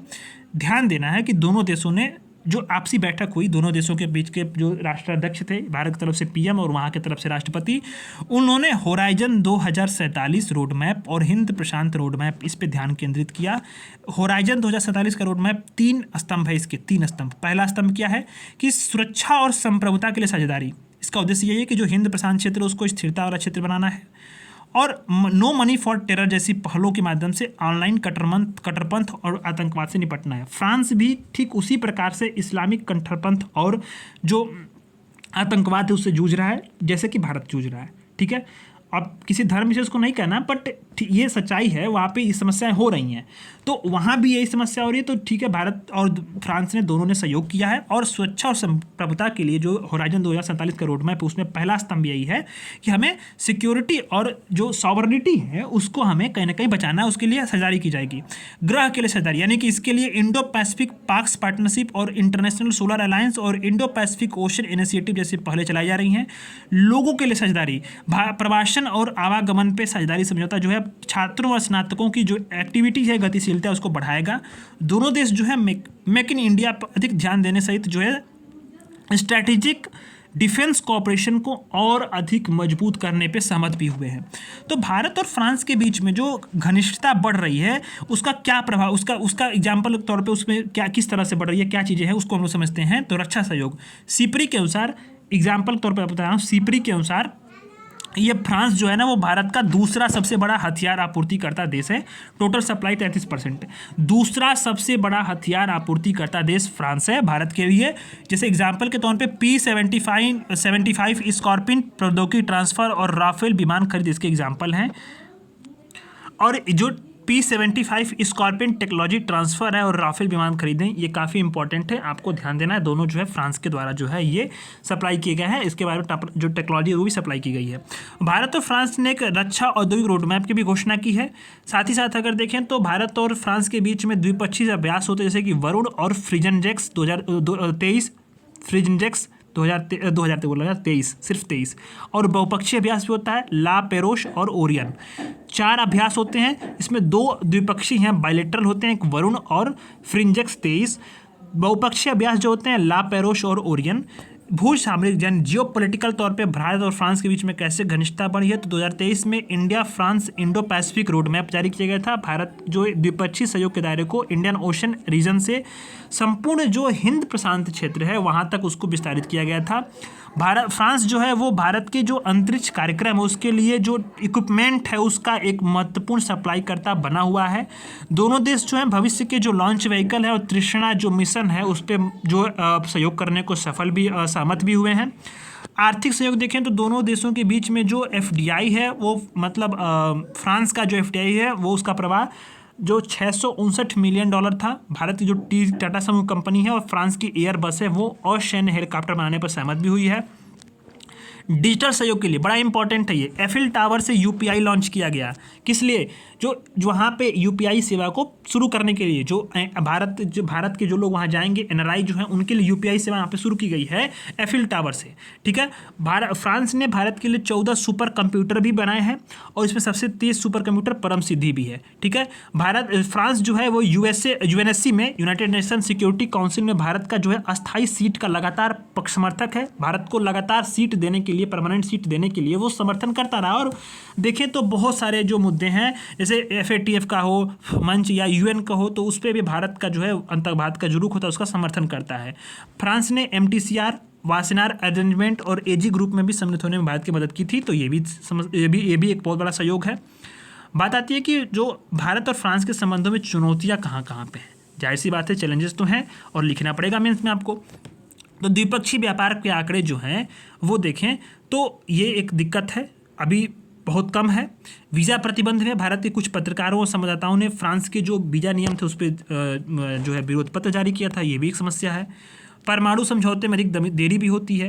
तो जैतापुर जो परमाणु रिएक्टर को लेकर कई बार तकनीकी, वित्तीय और नागरिक जो दायित्व का जो विद्यमान समस्याएं हैं वो एक उसको समाधान करना भी बाकी है।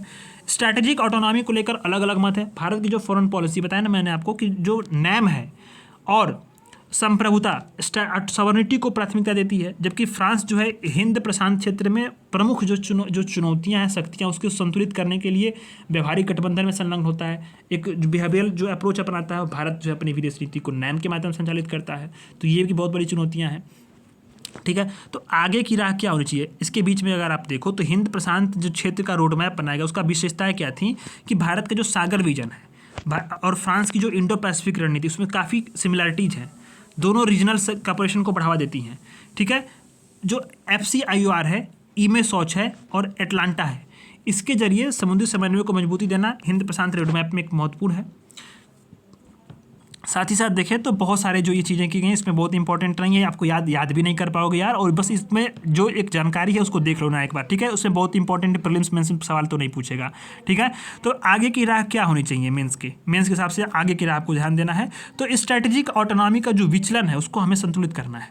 जैसे किसी भी मतलब इसका अर्थ ये है कि जो कोई भी एक उद्देश्य होगा, एक मान लो उद्देश्य है A। ठीक है, अब इसको आगे बढ़ाते हुए एक दूसरे की जो स्ट्रैटेजिक अनिवार्यताएं हैं उसको हमें ध्यान देना है, उसका सम्मान करना है, उसको समायोजित करना है और उसके लिए हमें लचीलापन लाना पड़ेगा। जैसे भारत की मान लो डिमांड है और भारत की जो फॉरेन पॉलिसी की जो टूल्स हैं उसका सम्मान फ्रांस को करना पड़ेगा, और फ्रांस की जो स्थितियां हैं, जो वर्तमान विश्व व्यवस्था में उसकी जो स्थिति है उसका भारत को सम्मान करना पड़ेगा। मौजूदा जो संयोग तंत्र है, कॉपरेशन मैकेनिज्म है, उसका हमें लाभ उठाना चाहिए। प्रभावी समन्वय को हमें सुनिश्चित करने के लिए हमें करना क्या चाहिए, राजनयिक स्तर पर, डिप्लोमेटिक स्तर पर, सिक्योरिटी स्तर पर और मिलिट्री स्तर पर हमें वार्ता आयोजित करनी चाहिए। डिफेंस कॉपरेशन को हमें लगातार बढ़ाना चाहिए, और जो मल्टीलेटरल जो मंच होते हैं, बहुपक्षीय मंच होते हैं, उस पर हमारी एक्टिव पार्टिसिपेशन को बढ़ाना, जैसे क्वाड हो गया, I2U2 हो गया। तो यहाँ हमें जो है सॉफ्ट पावर, यहाँ एक टर्म आप ये भी लिख सकते हो कि हमें सॉफ्ट पावर के कोऑर्डिनेशन में अधिक ध्यान देना चाहिए, सॉफ्ट पावर और स्मार्ट पावर के बीच में। ठीक है, यहाँ पे तकनीकी भागीदारी को हमें बढ़ाना चाहिए। ठीक है, तो यहाँ पे आप देखो कि फ्रांस के राजदूत ने 19वीं सदी के फ्रांसीसी इतिहासकार जुल्स माइकलेट के जो कोट का वहाँ पे उल्लेख किया कि भारत फ्रांस साझेदारी जो है वो सार्वभौमिक है, क्योंकि समुद्र से अंतरिक्ष तक और उससे आगे तक जाती है। जो जुल्स माइकलेट थे उन्होंने भारत को विश्व का मैट्रिक्स बताया था। तो इस कोट को अगर आप लिख देते हो भारत फ्रांस के जो साझेदारी के या भारत फ्रांस के क्वेश्चन में, निष्कर्ष में, जाहिर सी बात है आपको 1 नंबर एक्स्ट्रा जरूर मिलेगा, क्योंकि जाहिर सी बात है कोई नहीं लिखेगा इसको, या जो लोग जिसको याद रहेगा वही तो लिखेगा ना। तो इसको आपको नोट कर लेना है कॉपी में। फ्रांस का जो भी क्वेश्चन आएगा जो IR का, या आपको अगर सवाल आ गया इस पे क्या बोलते हैं इससे में, तो आपको यहाँ पे उसको कहीं ना कहीं मैनेज कर लेना है इसी कोड को, बड़ा इंपॉर्टेंट है, ठीक है। तो नोट करना है इसको आप लोग। नेक्स्ट आर्टिकल आता है भारत यूरेशिया संबंध।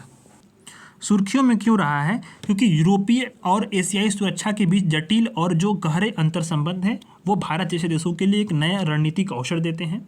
तो यूरेशिया क्षेत्र में जो बदलती जो जियोपॉलिटिक्स है उसको उजागर करने वाले फैक्टर कौन कौन से हैं? तो संघर्षों का केंद्र कई बार क्या है कि रसिया यूक्रेन का संघर्ष है, आर्मेनिया और अजरबैजान नागोर्नो कराबाख वाला रीजन है वहाँ पे संघर्ष है, और भी बहुत सारे जो इस संघर्ष से छोटे छोटे जो टेंशन्स हैं वो लगातार उभर रहे हैं। चीनी प्रभाव लगातार वहाँ पे बढ़ रहा है, तो ये भी चीन की belt and road initiative BRI project जो है वो मध्य एशिया से लेकर के अटलांटिक के तटों तक जो है वो कहीं ना कहीं उसके प्रभाव को मजबूत कर रही है। जो USA है उसकी प्रायोरिटी जो है और स्ट्रैटेजिक जो प्रायोरिटी है वो कहीं ना कहीं बदलाव हुआ है, जैसे अफगानिस्तान से सेना की वापसी हो गई, ठीक है। मध्य पूर्व की बजाय जो है वो यूरेशिया और हिंद प्रशांत क्षेत्र पर ध्यान केंद्रित कर रहा है, नाटो का सुदृढ़ीकरण कर रहा है, और रूस यूक्रेन के जो युद्ध है उसमें जो है एक भागीदारी कर रहा है कहीं ना कहीं यूक्रेन के माध्यम से।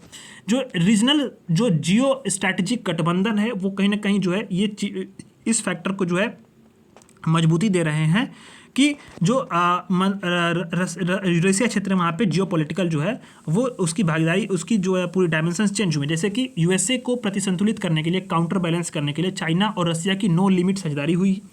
रसिया, ईरान और चीन की जो धुरी का उदय हुआ है। चीन, ईरान और रूस, तुर्की जो पाकिस्तान को शामिल करते 5 देशों का गठबंधन है कहीं ना कहीं एक तौर पे अनऑफिशियली भले बन भी गया है। तो ये समस्याएं हो रही हैं। साथ साथ देखें तो रूस की विदेश नीति में जो है एशिया की तरफ झुका हुआ है, और रसिया राष्ट्रपति की उत्तर कोरिया, वियतनाम की हाल की यात्राओं में स्पष्ट भी हो चुका है। पश्चिमी यूरोपीय देशों के साथ पूर्वी एशियाई देशों का जो है ये संरेखण कहीं ना कहीं यदि देखें तो जैसे कि आकस गठबंधन हो गया, अभी आपको ऊपर पढ़ा है ना मिनीलेटर से, जैसे कि वियतनाम का जो हुआ, स्क्वाड का गठन हुआ, क्वाड गठन हुआ, तो ये सारी चीज़ें जो है ना कहीं ये उस जो पूरी जियोपॉलिटिकल जो टेंशन है उसको बढ़ा रही है और वर्ल्ड ऑर्डर को कहीं ना कहीं चेंज कर रही है। तो ये भी एक दिक्कतें हैं। और साथ साथ क्या है कि वर्ल्ड ऑर्डर का यूरेशिया की ओर झुकाव हो रहा है। देखें तो भारत मध्य पूर्व यूरोप आर्थिक गलियारा IMEC पहल है। तो इस तरह से देखिए I2U2 गठबंधन हो गया, या फिर अनेक जो गठबंधन हैं वो क्या कर रहे हैं कि यूरेशियाई व्यवस्था को बढ़ावा देने के लिए USA, यूरोप, भारत, सऊदी अरब, UAE जैसे जो देशों के साथ जो है वो अपनी प्रतिबद्धताओं को दर्शा करके अपनी अपनी जो है हितों को साधने का प्रयास कर रहे हैं। तो ऐसे में भारत के लिए क्या अवसर है? जो ये परिदृश्य उभर रहा है पूरे विश्व व्यवस्था में, भारत के लिए अवसर क्या है? तो 3-4 आपको यहाँ पे अवसर को देखना है। कैसे? तो देखो, अवसर को आप लिखोगे मेंस में तो उसको आप ऐसे करना, अवसर को लिखो और यहाँ पे लिखो रणनीतिक, स्ट्रेटेजिक, दूसरा आर्थिक, तीसरा जो है आपका जो है क्षेत्रीय, मतलब आपका क्षेत्रीय सुरक्षा, सांस्कृतिक। तो 3-4 जो पॉइंट देकर उसके नीचे पॉइंट लिखोगे सब हेडिंग्स, तो ये आपका बेहतर रिप्रेजेंटेशन होगा आंसर्स का। तो रणनीतिक तौर पे क्या अवसर है कि चीन को काउंटर बैलेंस करने के लिए हमें रसिया के साथ संबंधों को मजबूत करना चाहिए। रूस यूक्रेन का लाभ उठाने के लिए हमें मध्यस्थता करनी पड़ेगी और रसिया के साथ संबंधों का लाभ उठाना पड़ेगा। USA की जो एकीकृत निवारक रणनीति है, ठीक है, मतलब इसका लक्ष्य ये है कि चीन और रसिया को काउंटर बैलेंस करना है, यही उसका एकमात्र जो है रणनीति है। तो अमेरिका के साथ इस साझेदारी में हम भारत को जो है अपनी जो नेशनल पावर है और सैन्य की कैपेसिटी है उसको बढ़ाने का अवसर मिल जाता है। और स्ट्रैटेजिक साझेदारी के लिए जैसे देखें तो भारत आर्मेनिया के साथ भारत की जो रक्षा साझेदारी है यूरेशिया की रणनीति के विकास को प्रोत्साहित कर सकती है, ठीक है। आर्थिक तौर पर देखें तो एनर्जी सिक्योरिटी, अभी देखो आप मध्य एशिया और जो यूरेशियाई देश हैं उसमें तेल, प्राकृतिक गैस, यूरेनियम, लौह अयस्क और इन तरह के जो नेचुरल रिसोर्सेज हैं उसकी आपूर्ति में भारत का जो है इंटरेस्ट छुपा हो सकता है, और ये है भी, और दीर्घकालीन ये भागीदार हो सकते हैं, साझेदार भी हैं, ठीक है। और रसिया के साथ व्यापार में वृद्धि हमें करना है। हमें 2030 तक उसका लक्ष्य है कि जो द्विपक्षीय व्यापार उसको $100 बिलियन ले जाना है, इससे संबंध मजबूत होंगे। बेहतर व्यापार और कनेक्टिविटी को मजबूती करना है। INSTC पूरी तरह से हमें इस तरह से चालू करना है, और इस तरह से हमें जो देखें तो भारत जो है और यूरेशियाई आर्थिक संघ मुक्त व्यापार समझौते पर साइन करना चाहिए, उसके लिए पहल करनी चाहिए और प्रयास भी करने चाहिए। बाजार का विस्तार करना चाहिए। यूरेशियाई बाजारों में IT सेवाओं और डिजिटल समाधानों का जो है निर्यात करना। भारत जो है एक बहुत बड़ा सॉफ्टवेयर निर्यातकर्ता के रूप में उभर रहा है, तो भारत को इस मार्केट का लाभ उठाना चाहिए। क्षेत्रीय सुरक्षा के संबंध में क्या संभावनाएं हैं? तो आतंकवाद, उग्रवाद और मादक पदार्थों की तस्करी से निपटने के लिए हमें मिडिल एशिया के साथ जो मध्य एशिया है उसके साथ हमें जो है सहयोग करना चाहिए, और क्षेत्रीय सुरक्षा और भारत की हिस्टों को जो है वहाँ पे साधना चाहिए। सांस्कृतिक कूटनीति ध्यान देना है कि भारत के यूरेशियाई देशों के साथ संबंध प्राचीन है, तो ऐसे में सॉफ्ट पावर का इस्तेमाल हमारे लिए बहुत अधिक जो है लाभदायक हो सकता है। तो यूरेशियाई क्षेत्र में भारत के लिए अन्य अवसर क्या है, तो ग्रीन ग्रिड पहल, यूरेशियन एनर्जी ग्रिड का निर्माण एक बहुत बड़ी संभावना है। गैर पारंपरिक जो सिक्योरिटी के खतरे जैसे खाद्य सुरक्षा और पर्यावरण सुरक्षा, इस पे हम लोग समझौते करके ये इनका हम लोग अवसर का लाभ ले सकते हैं। जो विशिष्ट टेक्नोलॉजी से क्वांटम टेक्नोलॉजी हो गया, अंतरिक्ष मिशन हो गया, यहाँ पे हम लोग टेक्नोलॉजी ट्रांसफ़र की बात कर सकते हैं। आर्कटिक रीजन में सहयोग और अफगानिस्तान में जो है पीस की जो स्थापना के लिए, शांति स्थापना के लिए हम लोग इन देशों के साथ प्रयास करके हम इन कार्यों को कर सकते हैं। हालांकि भारत के लिए चुनौतियाँ क्या हैं, तो भौगोलिक संपर्क और बुनियादी ढांचे की कमी है। भौगोलिक संपर्क की कमी तो है ही, तो आईमेक और आईएनएसटीसी जैसी परियोजनाओं पर जो प्रगति है वो भी काफ़ी धीमी है। एक पाकिस्तान फैक्टर भी है, यूरेशियाई का जो जियोपॉलिटिकल का पूरा जो सिनेरियो, उसमें पाकिस्तान की जो भूमिका है वो काफ़ी अधिक है, और क्योंकि पाकिस्तान की भौगोलिक स्थिति भी वैसी है, तो भारत के लिए एक बाधक बनती है। चीन से खतरा है, चीन की बेल्ट एंड रोड इनिशिएटिव जो है वो कनेक्ट सेंट्रल एशिया पॉलिसी को जो है चुनौती देती है, और भारत फिर इसके लिए विकल्प तलाशने लगता है, तो ये भी एक चुनौती है। भारत रूस संबंधों में चुनौतियां आ रही हैं, क्वाड के प्रति जो इस तरह से जो है भारत का झुकाव हुआ है, और यूएसए और पश्चिमी देशों के साथ संबंध मजबूत हुए हैं, तो रशिया के साथ जो है दिक्कतें आई हैं। तो चीन और रशिया दोनों साथ आ चुके हैं। और रणनीतिक साझेदारी को संतुलित करना, अलग अलग हितों को जो प्रतिबंधित करते हुए भारत स्ट्रैटेजिक ऑटोनॉमी को सुनिश्चित करना, और इन सारे जो चीज़ों पर जो है ये, जैसे कि अगर आप देखो तो समुद्री हो गया, महाद्वीपीय हो गया, इन सभी गठबंधनों में तालमेल बिठाना बड़ा दिक्कत हो रहा है, तो दिक्कत होता है, तो ये चुनौतियाँ हैं। ऐसे में हमें करना क्या चाहिए, कनेक्टिविटी को हमें सबसे पहले बढ़ाना चाहिए। भारत को सुदूर पूर्व और जापान से संपर्क स्थापित करने के लिए हमें रूस के ग्रेटर यूरेशियन कॉरिडोर और नॉर्थ ईस्ट पैसेज में शामिल होना चाहिए। यूरोपीय यूनियन के साथ हमें संबंधों को मजबूत करना पड़ेगा, ठीक है। भारत की जो यूरेशियाई रणनीति के केंद्र में मिडिल एशिया को रखना पड़ेगा, मध्य एशिया को रखना पड़ेगा, ठीक है। तो जो विविध नीतियां हैं, connect central Asia policy, act east नीति, इंडो पैसिफिक रणनीति, उसमें हमें बैलेंस करके हमें जो अनेक नीतियों को हमें समन्वित रूप से साथ लेकर के सहयोग को स्थापित करना है, तभी इस पर कार्य हो सकता है। ब्रिक्स, एससीओ और आरआईसी में भारत एक महत्वपूर्ण सदस्य है, तो भारत को रूस और चीन के साथ हमें बहुआयामिक रणनीतिक सहयोग को बढ़ाना चाहिए और इन मंचों का इस्तेमाल करना चाहिए। हमें रूस के साथ अपनी वार्ता को लगातार बनाए रखने की ज़रूरत है। तो ऐसे में इन चीज़ों को कार्य करके हम लोग यूरेशियन क्षेत्र में भी प्रभावी भूमिका निभा सकते हैं भारत को, ठीक है। तो बड़ा ही अच्छा आर्टिकल था। अब आता है भारत जापान संबंध, बड़ा ही इंपॉर्टेंट होने वाला है। तो भारत और जापान संबंधों को हम लोग यहाँ से शुरू करने वाले हैं। तो मैं सोच रहा हूँ आपको थोड़ा सा मैपिंग करा दूँ क्या जापान का। देखो चलो मैपिंग करा देता हूँ। यूपीपीसीएस जो प्रीलिम्स दे रहे होंगे और बीपीएससी, उनके लिए बड़ा इंपॉर्टेंट हो जाएगा। ये मैपिंग देख लो पहले जापान का। जापान क्या है, एक आर्कीप्लागो है। आर्कीप्लागो होता क्या है कि द्वीपों का एक जो है, द्वीपों का समूह है, ठीक है। कई सारे द्वीपों का, छोटे छोटे द्वीपों का समूह को क्या बोलते हैं, आर्कीप्लागो, ठीक है। आर्कीप्लागो बोलते हैं, राइटिंग को इग्नोर करना। ये इसका निर्माण कैसे हुआ है, तो यूरेशियन और प्रशांत महासागर के प्लेटों के अभिसरण के स्वरूप हुआ है। अभिसरण, ध्यान देना, अभिसरण इसके फलस्वरूप हुआ है। इसमें अगर देखें तो होन्शु जो है, होन्शु द्वीप सबसे बड़ा द्वीप है, ठीक है। होक्काइडो जो द्वीप है उस पर 90% वन पाए जाते हैं, और यहाँ पे एनु नामक जनजाति निवास करती है। कौन सी, एनु। ये यूपीपीसीएस का प्रीवियस ईयर क्वेश्चन है। एनु नामक जनजाति यहाँ पे निवास करती है। और यहाँ पे जो देखें तो इमारती लकड़ी के रूप में क्या पाया जाता है, टिम्बरवुड। ये सवाल भी पूछा हुआ है, टिम्बरवुड, ठीक है, टिम्बरवुड। सबसे इंपॉर्टेंट बात यहाँ पे मैं करने वाला हूँ, इसको आप नोट करना। जापान को आप मैप में यहाँ पे देख लो नीचे, ये जापान को आप देख रहे होगे ना, ये जापान द्वीपों का समूह है, सीधे सीधे आर्कीप्लागो है, ठीक है। तो इसका ये क्रम पूछता है। यूपीपीसीएस ने एक बार क्या किया कि यूपीपीसीएस ने सीधे जापान के द्वीपों का क्रम पूछ दिया कि वेस्ट, नॉर्थ से लेकर के साउथ में क्रम बताओ। तो रट लेना, इसको नोट कर लेना, या दोबारा आपको फिर कहीं नहीं मिलेगा ये चीज़ें, या फिर आपको देखना मिलेगा तो हर जगह, लेकिन फिर भी आपको जो है सर्च करना पड़ेगा, पढ़ना पड़ेगा। और सवाल आ गया तो गलत करके चले जाओगे तो फिर पछतावा होगा। तो ध्यान देना, जापान का जो द्वीप है ना, द्वीप, उसका नॉर्थ से लेकर के साउथ का क्रम याद कर लेना। यूपीपीसीएस का प्रीवियस ईयर क्वेश्चन है ये, प्रीलिम्स का। तो पहला कौन सा द्वीप है, होक्काइडो। कौन सा, होक्काइडो, ठीक है, होक्काइडो द्वीप। फिर उसके बाद कौन सा द्वीप आता है, होन्शु द्वीप। कौन सा आता है, होन्शु द्वीप, ठीक है। नेक्स्ट आता है शिकोकू, ठीक है। अच्छा, उसके बाद आता है क्यूशू द्वीप आता है, और उसके बाद आता है रिक्यूक्यू, ठीक है, रिक्यूक्यू आइलैंड। एक रेक्सैविक प्रायद्वीप है, वो आयरलैंड का है, ठीक, आइसलैंड का है, ठीक है। और ये क्या है, RUKIYU, रिक्यूक्यू आइलैंड, ठीक है। तो ये इसका क्रम होकाइडो, होन्शु, शिकोकू, क्यूशू और रिक्यूक्यू, ठीक है। तो ये इसका क्रम है नॉर्थ टू साउथ, लर्न करना, लिख लेना, ठीक है।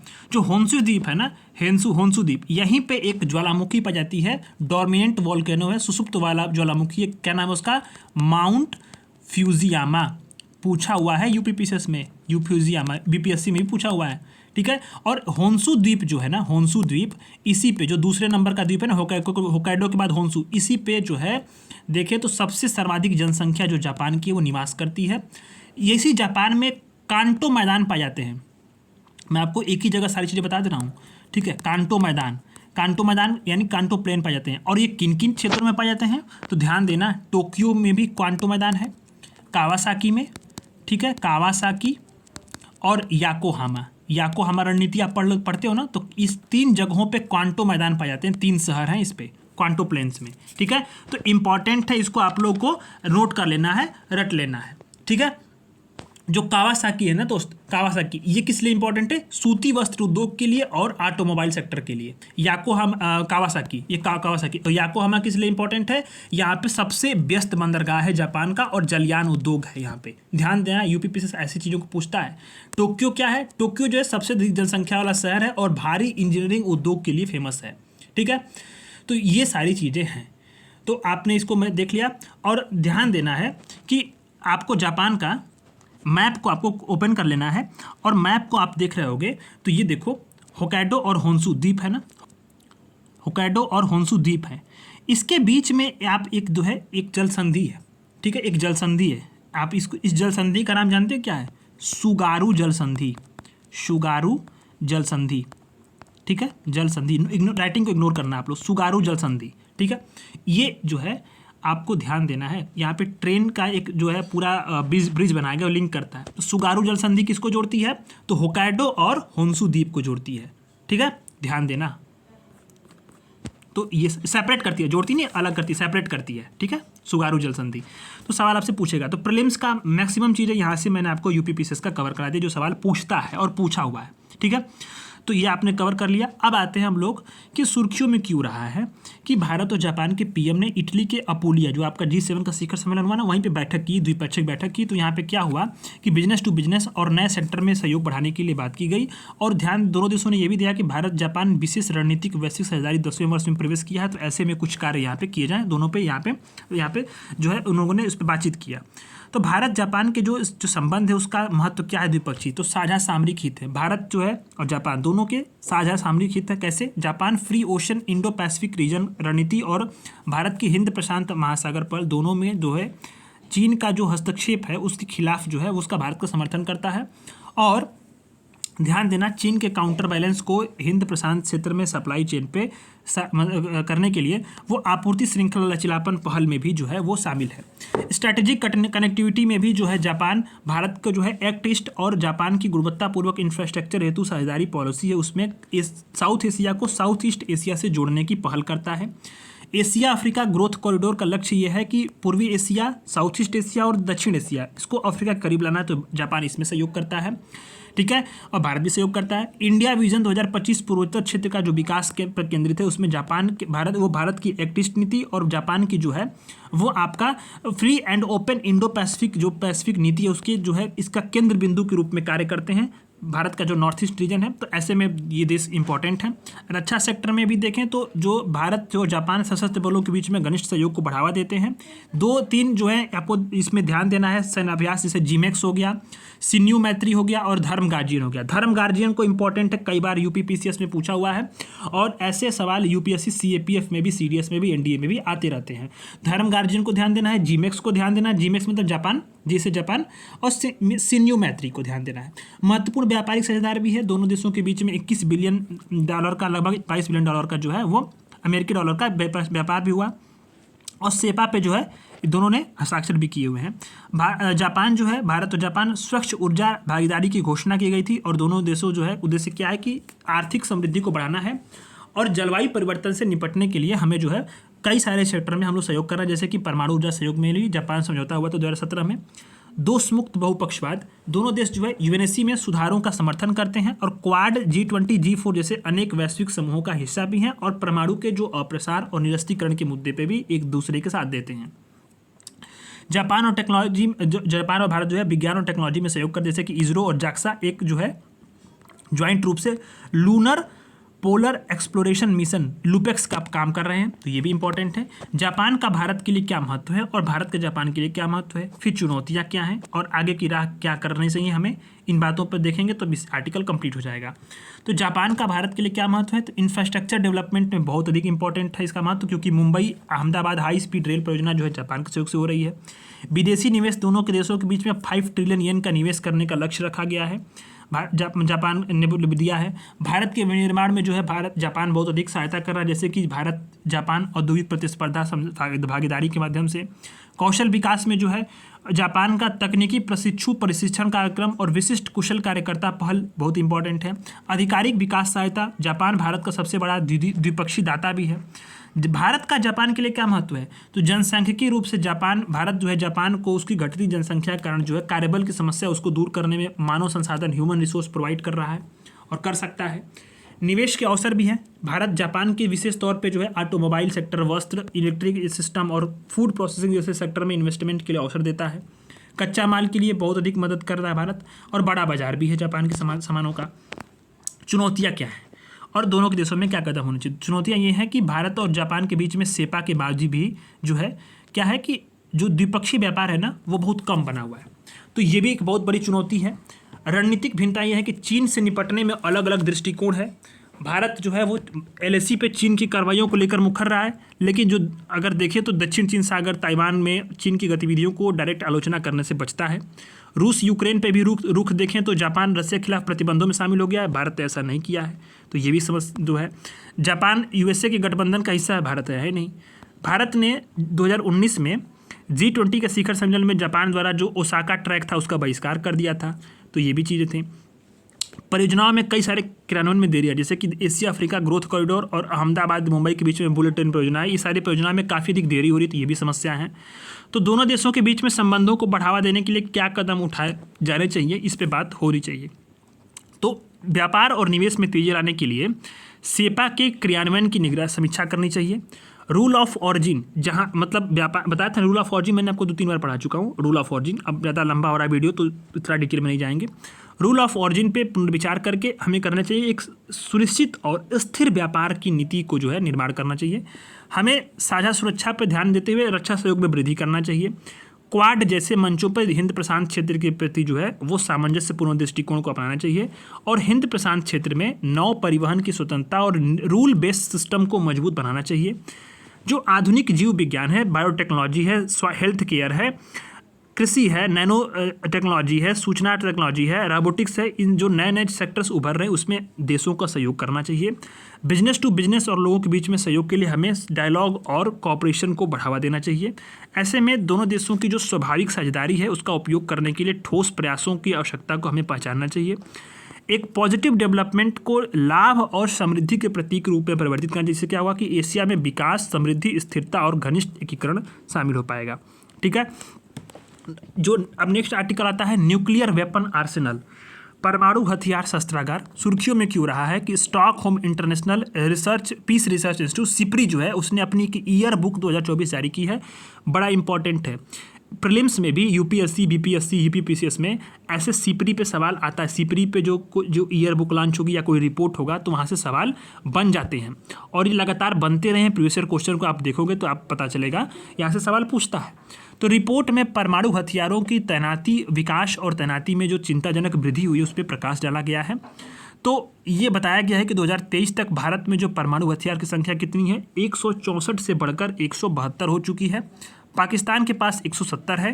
परमाणु प्रतिरोध पर निर्भरता और भी बढ़ गई, क्योंकि जो है परमाणु हथियार संपन्न जो 9 देश हैं उन्होंने अपना लगातार शस्त्रागार का जो मॉडर्नाइजेशन है वो लगातार जारी रखा है और नई नई प्रणाली का विस्तार हो रहा है। विश्व के कुल परमाणु हथियारों में से लगभग 90% जो हथियार है केवल रूस और USA के पास हैं, तो ध्यान देना इस चीज़ को भी। 9 देश कौन से हैं? USA, रसिया, UK, चीन, Bharat, France, Pakistan, UK, north Korea, UK नहीं है, इजराइल, UK तो है ही, पहले मैं बता दिया था। तो विश्व में कुल देखें तो 12,000 परमाणु हथियार हैं। तो 90% हथियार रसिया यूएसए के पास हैं। ठीक है, तो ये चीज़ें हैं। अभी आपको ध्यान देना है कि परमाणु शस्त्रागार की खरीद के लिए कौन कौन से फैक्टर हैं जो ये बढ़ोतरी हो रहा है। तो सुरक्षा होता क्या है कि जो परमाणु हथियारों की जो शक्ति होती है देशों को मजबूर कर देती है कि वे अपने जो प्रतिद्वंदी हैं जो परमाणु हथियार से लैस हैं उनके खिलाफ संतुलन और मैंने बैलेंस करने के लिए, नेशनल सिक्योरिटी से सुरक्षित करने के लिए स्वयं खुद भी जो है परमाणु संपन्न हो। ये एक स्वाभाविक प्रक्रिया है, जाहिर सी बात है। ऐसे एग्जाम्पल के तौर पे आप देख लो, आपके जो पड़ोस में कोई किसी व्यक्ति ने कार ले ली, ठीक है, अब जाहिर सी बात है आपको जलन होगी, आपको चाहिए हमको भी कार चाहिए यार, हमारे घर पे होना चाहिए, तो आप उसके लिए प्रयास करोगे। जैसे न तैसे करके आपने भी कार ले लिया, दोनों को बैलेंस हो गया। या मान लो पड़ोसी घर में हथियार है जो आपको कभी मार सकता है, तो आपके पास आप भी प्रयास करो कि मेरे पास हथियार हो ताकि उसको भी डरा सकें हम। तो वही चीज़ होता है। ठीक है, घरेलू राजनीति, कई बार क्या होता है कि परमाणु ऊर्जा अधिकारी, सैन्य इकाइयाँ और परमाणु हथियार समर्थक जो राजनेता होते हैं वे उसके लिए गठबंधन बना लेते हैं परमाणु हथियार हासिल करने के लिए। और मानदंड भी है। तो ये मानदंड ये है कि एक ऐसा मानक बन चुका है कि अगर परमाणु हथियार रहेगा तो वो आपकी प्रतिष्ठा का प्राप्त करने का माध्यम होता है और उसका और अंतर्राष्ट्रीय संबंध उसका एक अपना अलग ही महत्व है और ये व्यवहार को भी प्रभावित करता है। एक तीसरा एक जो फैक्टर है वो है डिटेंट, यहाँ लिख लो डिटेंट को इंग्लिश में ही, इसको हिंदी में डिटेंट ही बोलते हैं, डिटेंट। ठीक है, उसका प्रभाव ये होता है कि अगर आपके पास परमाणु हथियार है तो जाहिर सी बात है कोई भी देश जो है आपके ऊपर युद्ध करने से या जो युद्ध मतलब आपके ऊपर आक्रमण करने से बचेगा, क्योंकि डर होता है ना कि एक भय होता है, उसको संतुलित भय कहते हैं कि परमाणु हथियार कहीं ना कहीं युद्धों को रोकने में भी सफलतापूर्वक जो है अपना भूमिका निभाए हैं। कैसे? क्योंकि अगर परमाणु हथियारों का डर है कि भारत पाकिस्तान के युद्ध में अभी तक जो युद्ध हुए छोटे स्तर पे हुए हैं या फिर उसको सुलझा लिया गया, वरना ये युद्ध और भी विनाशकारी हो सकते थे अगर दोनों देशों के पास परमाणु हथियार नहीं होता। तो अब तो ये भी है कि अगर ज़्यादा युद्ध होगा तो दोनों देश परमाणु हथियार उठा लेंगे, बहुत व्यापक विनाश हो जाएगा दोनों देशों का। तो ऐसे में क्या है कि डिटेंट जो है ना वो एक बहुत बड़ी भूमिका निभाता है, परमाणु हथियार के जो है वो डिटेंट के रूप में कार्य करते हैं। ठीक है, तो युद्ध को कहीं ना कहीं रोकने के लिए भी एक पुश फैक्टर के रूप में ये कार्य किए हुए। तो परमाणु हथियारों से उत्पन्न खतरे क्या है? तो वैश्विक खतरे की धारणा, परमाणु जो जोखिम में वृद्धि हुई है, तो ऐसे में परमाणु निरस्त्रीकरण और जो अप्रसार है उसको जटिलता का सामना करना पड़ा। जो संधि है, जैसे रूस ने CTBT से, हम लोग CTBT को अभी देखेंगे, CTBT से अपना अणुसमर्थन वापस ले लिया है और स्टार्ट की जो अपनी सदस्यता उसको भी निलंबित कर दिया है। परमाणु धमकियों का इस्तेमाल होता है, परमाणु धमकियों का इस्तेमाल करके जियोपॉलिटिक्स को हम लोग प्रभावित करते हैं। रूस ने चेतावनी भी दी थी और उत्तर कोरिया लगातार धमकी देता रहता है, उसका तो रोज का काम है। यूक्रेन में परमाणु आपदा का जोखिम भी हो चुका है, कई बार जैसे आत्मघाती ड्रोन से हमला हुआ तो जापोरिजिया जो परमाणु संयंत्र है उस पर खतरा उत्पन्न हो गया। साइबर परमाणु सुरक्षा के खतरे भी हैं और अंतरिक्ष परमाणु हथियार का भी जो है एक कहीं ना कहीं दिक्कत हो रहा है, जिससे एडिशनल खतरा हो सकता है। तो भारत की परमाणु खतरे संबंधी धारणा क्या है? तो भारत के लिए चीन एक बहुत बड़ी समस्या है। चीन अपने परमाणु शस्त्रागार का क्या कर रहा है? मॉडर्नाइजेशन कर रहा है और अपने न्यूनतम प्रतिरोध और पहले उपयोग वाली जो नीति की नई नीति है उससे भी पीछे हट रहा है, कहीं ना कहीं वो उपयोग कर सकता है। पाकिस्तान के साथ हमारी एक व्यापक सुरक्षा की दुविधा है। ठीक है, तो ये भी एक समस्या है। तो अभी आप देखो तो पाकिस्तान ने भारत की विशाल और पारंपरिक सेनाओं का मुकाबला करने के लिए छोटे युद्ध और सामरिक परमाणु हथियारों पर जोर देने का विकल्प चुन रहा है। तो ये कहीं ना कहीं एक जो है भारत का लिए खतरा का घंटी है। ठीक है, तो अगर आप समझो तो भारत के विपरीत पाकिस्तान ने पहले उपयोग नहीं करने वाली नीति घोषित की नहीं है, तो ये कहीं ना कहीं एक समस्या होता है कि कब क्या पता कब परमाणु हमला कर ले, तो ये भी एक दिक्कत है। और सबसे खराब स्थिति में दक्षिण एशिया में तेज़ी से परमाणु वाली जो हथियारों की प्रतिस्पर्धा जो है ये भी एक बहुत बड़ी समस्या हो रही है। परमाणु आतंकवाद जो है भारत के लिए खतरा बना हुआ है। अगर आतंकवादियों के हाथ में अगर आ गया ये परमाणु हथियार तो सोचिए क्या होगा, एक बहुत बड़ी चिंता है। तो ये सारी जो चिंताएँ हैं कहीं ना कहीं ये परमाणु हथियारों के लिए जो है ये समझ बनी हुई है और पूरे वैश्विक जो जगत है सबके लिए चीज़ें बनी हुई हैं।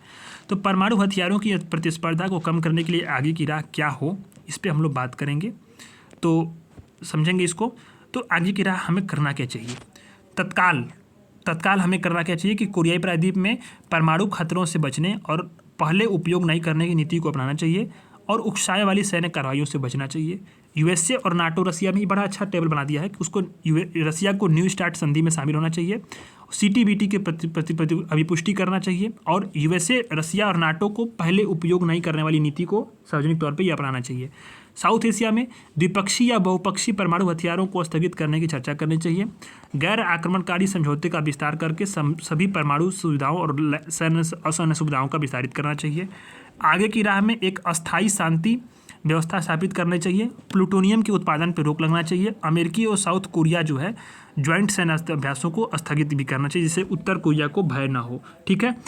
और केंद्रीय रूप से जो भी संरक्षित जो ये मतलब ये किसके लिए है, रसिया और नाटो रूस के लिए है, कि जो भी सामरिक परमाणु हथियारों को सत्यापित करने के लिए जो सहमति उसको प्रकट करना चाहिए और परमाणु हथियारों में कमी करना चाहिए। दक्षिण एशिया में करना चाहिए कि हमें बहुपक्षीय निरस्त्रीकरण वार्ता में शामिल होने की सहमति जुटानी चाहिए और अपने परमाणु शस्त्रागार को सीमित करना चाहिए। द्विपक्षीय रूप से उत्पादन पर रोक लगना चाहिए। ठीक है। तो ये सारी चीज़ें होती हैं। तो ऐसे में अगर आप देखो तो यहाँ पे एक मतलब परमाणु संपन्न जो 5 देश हैं उसके नेताओं का वक्तव्य था कि उनके नेताओं का कि हम यह बात की पुष्टि करते हैं, ये मतलब कोट है एक तरह से, कि परमाणु युद्ध जीता नहीं जा सकता और कभी लड़ना भी नहीं चाहिए, क्योंकि परमाणु युद्ध के दूरगामी परिणाम होंगे। इसलिए हम इस बात की पुष्टि करते हैं कि जब तक परमाणु हथियार मौजूद है उन्हें रक्षात्मक उपयोग के लिए लाना चाहिए, आक्रमण को रोकना चाहिए, युद्ध को रोकना चाहिए। ये नेताओं का जो है 5 जो परमाणु संपन्न देश थे P5 उनका नेताओं का एक ज्वाइंट जो है वक्तव्य था। तो अब ये चीज़ें हैं। अब परमाणु हथियार को जो है यहाँ पे एक चीज़ को देखना, परमाणु हथियार को रोकने के लिए कई सारी संधियाँ थी। तो कई बार UPPCS में या छोटे छोटे जो वनडे एग्जाम्स होते हैं उसमें भी सवाल पूछता है। CTBT क्या है? ये व्यापक परमाणु परीक्षण प्रतिबंध संधि है जो पृथ्वी पर सभी परमाणु विस्फोट के परीक्षणों पर रोक लगा देती है। NPT है तो न्यूक्लियर प्रोलिफरेशन ट्रीटी, यस परमाणु अप्रसार, निरस्त्रीकरण और परमाणु ऊर्जा के जो पीसफुल यूज़ के लिए परमाणु हथियारों के प्रसार को सीमित करती है। दोनों पर भारत ने हस्ताक्षर नहीं किए हैं।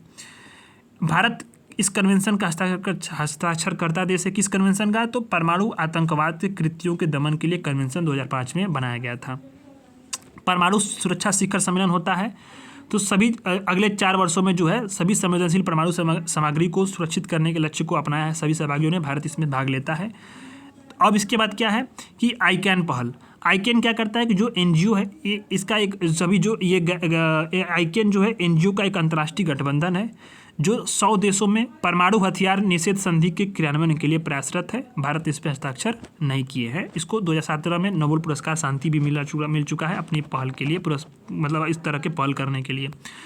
तो परमाणु हथियार की टेक्नोलॉजी क्या होते हैं? परमाणु हथियार एक विस्फोटक उपकरण होता है जिसमें परमाणु विखंडन, न्यूक्लियर फ्यूज़न और न्यूक्लियर फिजन की बात यहाँ पे हो रही है।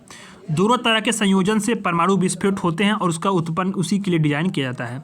तो विखंडन अधिकार क्या होता है कि विखंडन अधिकार के जो न्यूक्लियर फ्यूजन होता है ना, ठीक है, इसको परमाणु बम बोलते हैं। इसमें यूरेनियम जो है, यूरेनियम का जो आइसोटोप होता है इसके लिए प्राइमरी जो ईंधन है, फ्यूल है, उसका काम करता है।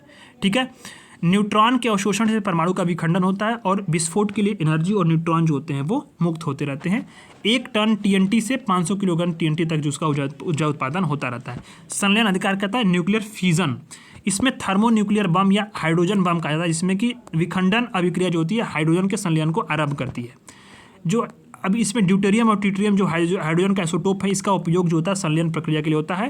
तो ये काफ़ी अधिक जो होता है परमाणु बम से भी काफ़ी अधिक जो है ये शक्तिशाली होता है। ठीक है। TNT का अर्थ क्या है? ट्राई नाइट्रोटाइलुइन। ठीक है। ये UPPCS का प्रीवियस ईयर क्वेश्चन है, पूछा हुआ सीधे इसका फुल फॉर्म पूछा हुआ था UPPCS में।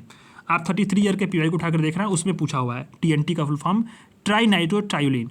ये एक हल्का पीला नाइट्रोजन युक्त कार्बनिक यौगिक होता है जो कि नाइट्रोजनेशन की प्रोसेस के द्वारा संश्लेषित होता है। और TNT का उपयोग जो होता है विस्फोटक के रूप में, उद्योगों के रूप में और खनन के रूप में होता है और तेल गैस निष्कर्षण के रूप में भी होता है। ठीक है। अब न्यूट्रॉन बम क्या होता है? एक थर्मो न्यूक्लियर हथियार होता है। जो न्यूट्रॉन बम होता क्या है? वो छोटा विस्फोट होता है इसके मुकाबले, परमाणु और हाइड्रोजन बमों के मुकाबले। ठीक है। तो बड़े वाले आर्टिकल सभी कंप्लीट होते हैं। हम लोग आते हैं न्यूज इन शॉर्ट्स में। तो एक आर्टिकल जो है इसमें अच्छा है कि Bharat Italy strategic partnership G7 का जो शिखर सम्मेलन हुआ अल्पूनिया में इटली के, वहीं पे जो है इस पे प्रगति पे समीक्षा की गई। साथ ही जो है IMEC सहित बहुत सारे वैश्विक बहुपक्षीय गलियारों को मजबूत करने पर जो है भारत और इटली ने सहमति व्यक्त की।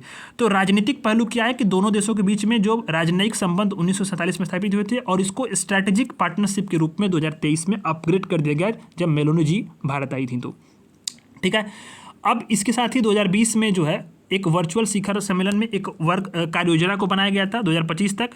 आर्थिक पहलू यह है कि ईयू में इटली भारत का चौथा बड़ा व्यापारिक साझेदार है और ईयू में भारत के 3 बड़े साझेदार कौन कौन से हैं? जर्मनी है, बेल्जियम और नीदरलैंड है। ठीक है, और अभी ध्यान दें तो दोनों देशों ने 2023 में प्रवासन और आवाजाही पे एक समझौता स्थापित किया था, जिसका उद्देश्य था कि सुरक्षित और वैध प्रवासन है, अवैध प्रवासन को रोकना है। टेक्नोलॉजी आधारित पहलू ये कि दोनों देशों ने 2003 में विज्ञान प्रौद्योगिकी समझौते पर हस्ताक्षर किए थे। 2025-27 के लिए एक नया कार्यकारी जो है कार्यक्रम को अपनाया था। रक्षा और सिक्योरिटी में देखें 2023 में इटली जो है इंडो पैसिफिक ओशन इनिशिएटिव के जो 7 स्तंभ है उसमें से विज्ञान, टेक्नोलॉजी और एकेडमिक्स इसमें सहयोग में शामिल हुआ था। ठीक है, दोनों देशों के बीच में ज्वाइंट मिलिट्री एक्सरसाइज भी होते हैं। पासेक्स, मिलन, ये 2 जो है अभ्यास बहुत इंपॉर्टेंट है। ये नामक जो नौसेना अभ्यास होते हैं इसमें भाग लेते हैं। इटली जो है भारत का जो नेतृत्व वाला अंतर्राष्ट्रीय सौर अलायंस है उसमें शामिल हुआ है। CDRI और जो ग्लोबल अलायंस एंड जो बायोफिल्स GBA इसमें शामिल हुआ है। IMEC में भी शामिल हुआ है। तो ऐसे में इटली जो है बहुत सारी संस्थाओं में शामिल होकर के भारत के साथ वो अपने संबंधों को मजबूत कर रहा है। इंडेक्स पहल का 1 साल पूरा हुआ है, तो इंडेक्स को बस ध्यान देना है कब किस लिए शुरू हुआ था। तो India US defence accelerated index को जून 2023 में आईसेट के तहत शुरू किया गया था, initiative for critical and emerging technology के तहत। ये करता क्या है, तो भारत और अमेरिकी जो रक्षा कंपनियां हैं उसके बीच में इन्वेस्टर्स और विश्वविद्यालयों के बीच में, एक्सेलरेटर्स के बीच में, इनक्यूबेटर्स के बीच में साझेदारी को बढ़ाता है। किस लिए, तो खुफिया निगरानी, सेमीकंडक्टर, अलग अलग क्षेत्रों में जो कंपनियां हैं वो एक दूसरे के सहयोग करती हैं। ठीक है, और एजुकेशन सीरीज है इंडेक्स गुरुकुल, अमेरिकी और भारतीय स्टार्टअप्स के लिए। ठीक है, दोनों देशों के बीच में संवाद करने के लिए जो है यहाँ पे काम करता है। ठीक है, भारत जो USA का रक्षा प्रौद्योगिकी सहयोग है, तो 2016 में अमेरिका ने भारत को प्रमुख रक्षा भागीदार का दर्जा दिया था। फिर 2016 में जो है logistic exchange memorandum of agreement हुआ। फिर कॉमकासा बड़ा फेमस रहा, communication compatibility and security agreement हुआ, और BECA एग्रीमेंट हुआ। ध्यान देना आपको, basic exchange and cooperation agreement. ठीक है, तो दोनों इन सब चीज़ों को आपको ध्यान देना है। अच्छा, अब आता है Indo Pacific economic framework for prosperity. Bharat ने Indo Pacific economic framework for prosperity की मंत्री स्तरीय बैठक में भाग लिया है, और इस बैठक में जो है 21वीं सदी की जो चुनौतियों का समाधान करने के लिए कुछ बहुत सारे समझौते किए गए हैं। तो इसमें कई सारे IPEF क्लीन एग्रीमेंट हुआ। यह समझौता क्या करता है, energy security, clean energy, climate change के प्रति अनुकूलता को अपनाने के लिए, ग्रीन हाउस गैस उत्सर्जन के लिए काम करता है। ठीक है, कोऑपरेटिव वर्क प्रोग्राम और IPEF फेयर इकोनॉमिक एग्रीमेंट भी किए गए हैं। तो बस पढ़ लेना है, इसमें सवाल नहीं बनेगा। ठीक है, इसमें इतना सवाल बनने की संभावना नहीं है। तो अभी यहाँ पे एक आर्टिकल है कोलंबो प्रोसेस, ये थोड़ा सा इंपॉर्टेंट, इसको देख लो। कोलंबो प्रोसेस की स्थापना के बाद भारत ने इसकी पहली बार जो है अध्यक्षता संभाली है। कोलंबो प्रोसेस ये है क्या, एक परामर्श फोरम है जो विदेशों में रोजगार और जो संविदा के जो श्रम के प्रबंधन है, मैनेजमेंट है, उसके परामर्श के लिए मंच देता है। एशिया के 12 देश इसके सदस्य हैं, भारत, बांग्लादेश, श्रीलंका। भारत इसका संस्थापक सदस्य है। ध्यान देना, थीम क्या है, कौशल और योग्यता आधारित जो मान्यताएं हैं, रोजगार में भर्ती के लिए नैतिक अभ्यासों को बढ़ावा देना, और कहीं ना कहीं जो कि UN जो है वो अंतर्राष्ट्रीय आप्रवासन संगठन इसको जो है तकनीकी और प्रशासनिक सहायता देता है। तो कोलंबो प्रोसेस की अध्यक्षता संभाली है भारत ने। ध्यान देना है, पहली बार किया है, तो ये थोड़ा सा न्यूज में जो है वो चीज़ें आ जाती हैं। तो अभी आप जो है सारा जो है आर्टिकल मैंने कंप्लीट करा दिया। क्लासेस तो लंबी हुई है, 1.5 घंटे की क्लास हो चुकी है, लेकिन मैंने एक ही क्लास में IR को सारा कंप्लीट करा दिया। कल हम लोग जुलाई का IR कंप्लीट कर लेंगे। इस तरह से हम लोग जो है एक सब्जेक्ट को, दोनों मंथ की मैगजीन को लगातार कर रहे हैं। तो प्लीज़ फ्रेंड्स शेयर करना अपने दोस्तों के साथ भी, और लाइक और कमेंट ज़रूर करना, अपने फीडबैक ज़रूर देना, काफ़ी मेहनत लगती है, और क्विज़ को आप ज़रूर लगाना। ठीक है, इतना पढ़ाने के बाद मुझे नहीं लगता कि आपका एक भी सवाल गलत होगा क्विज़ का। तो आप लोग क्विज़ लगाना और अपने फीडबैक ज़रूर देना। धन्यवाद।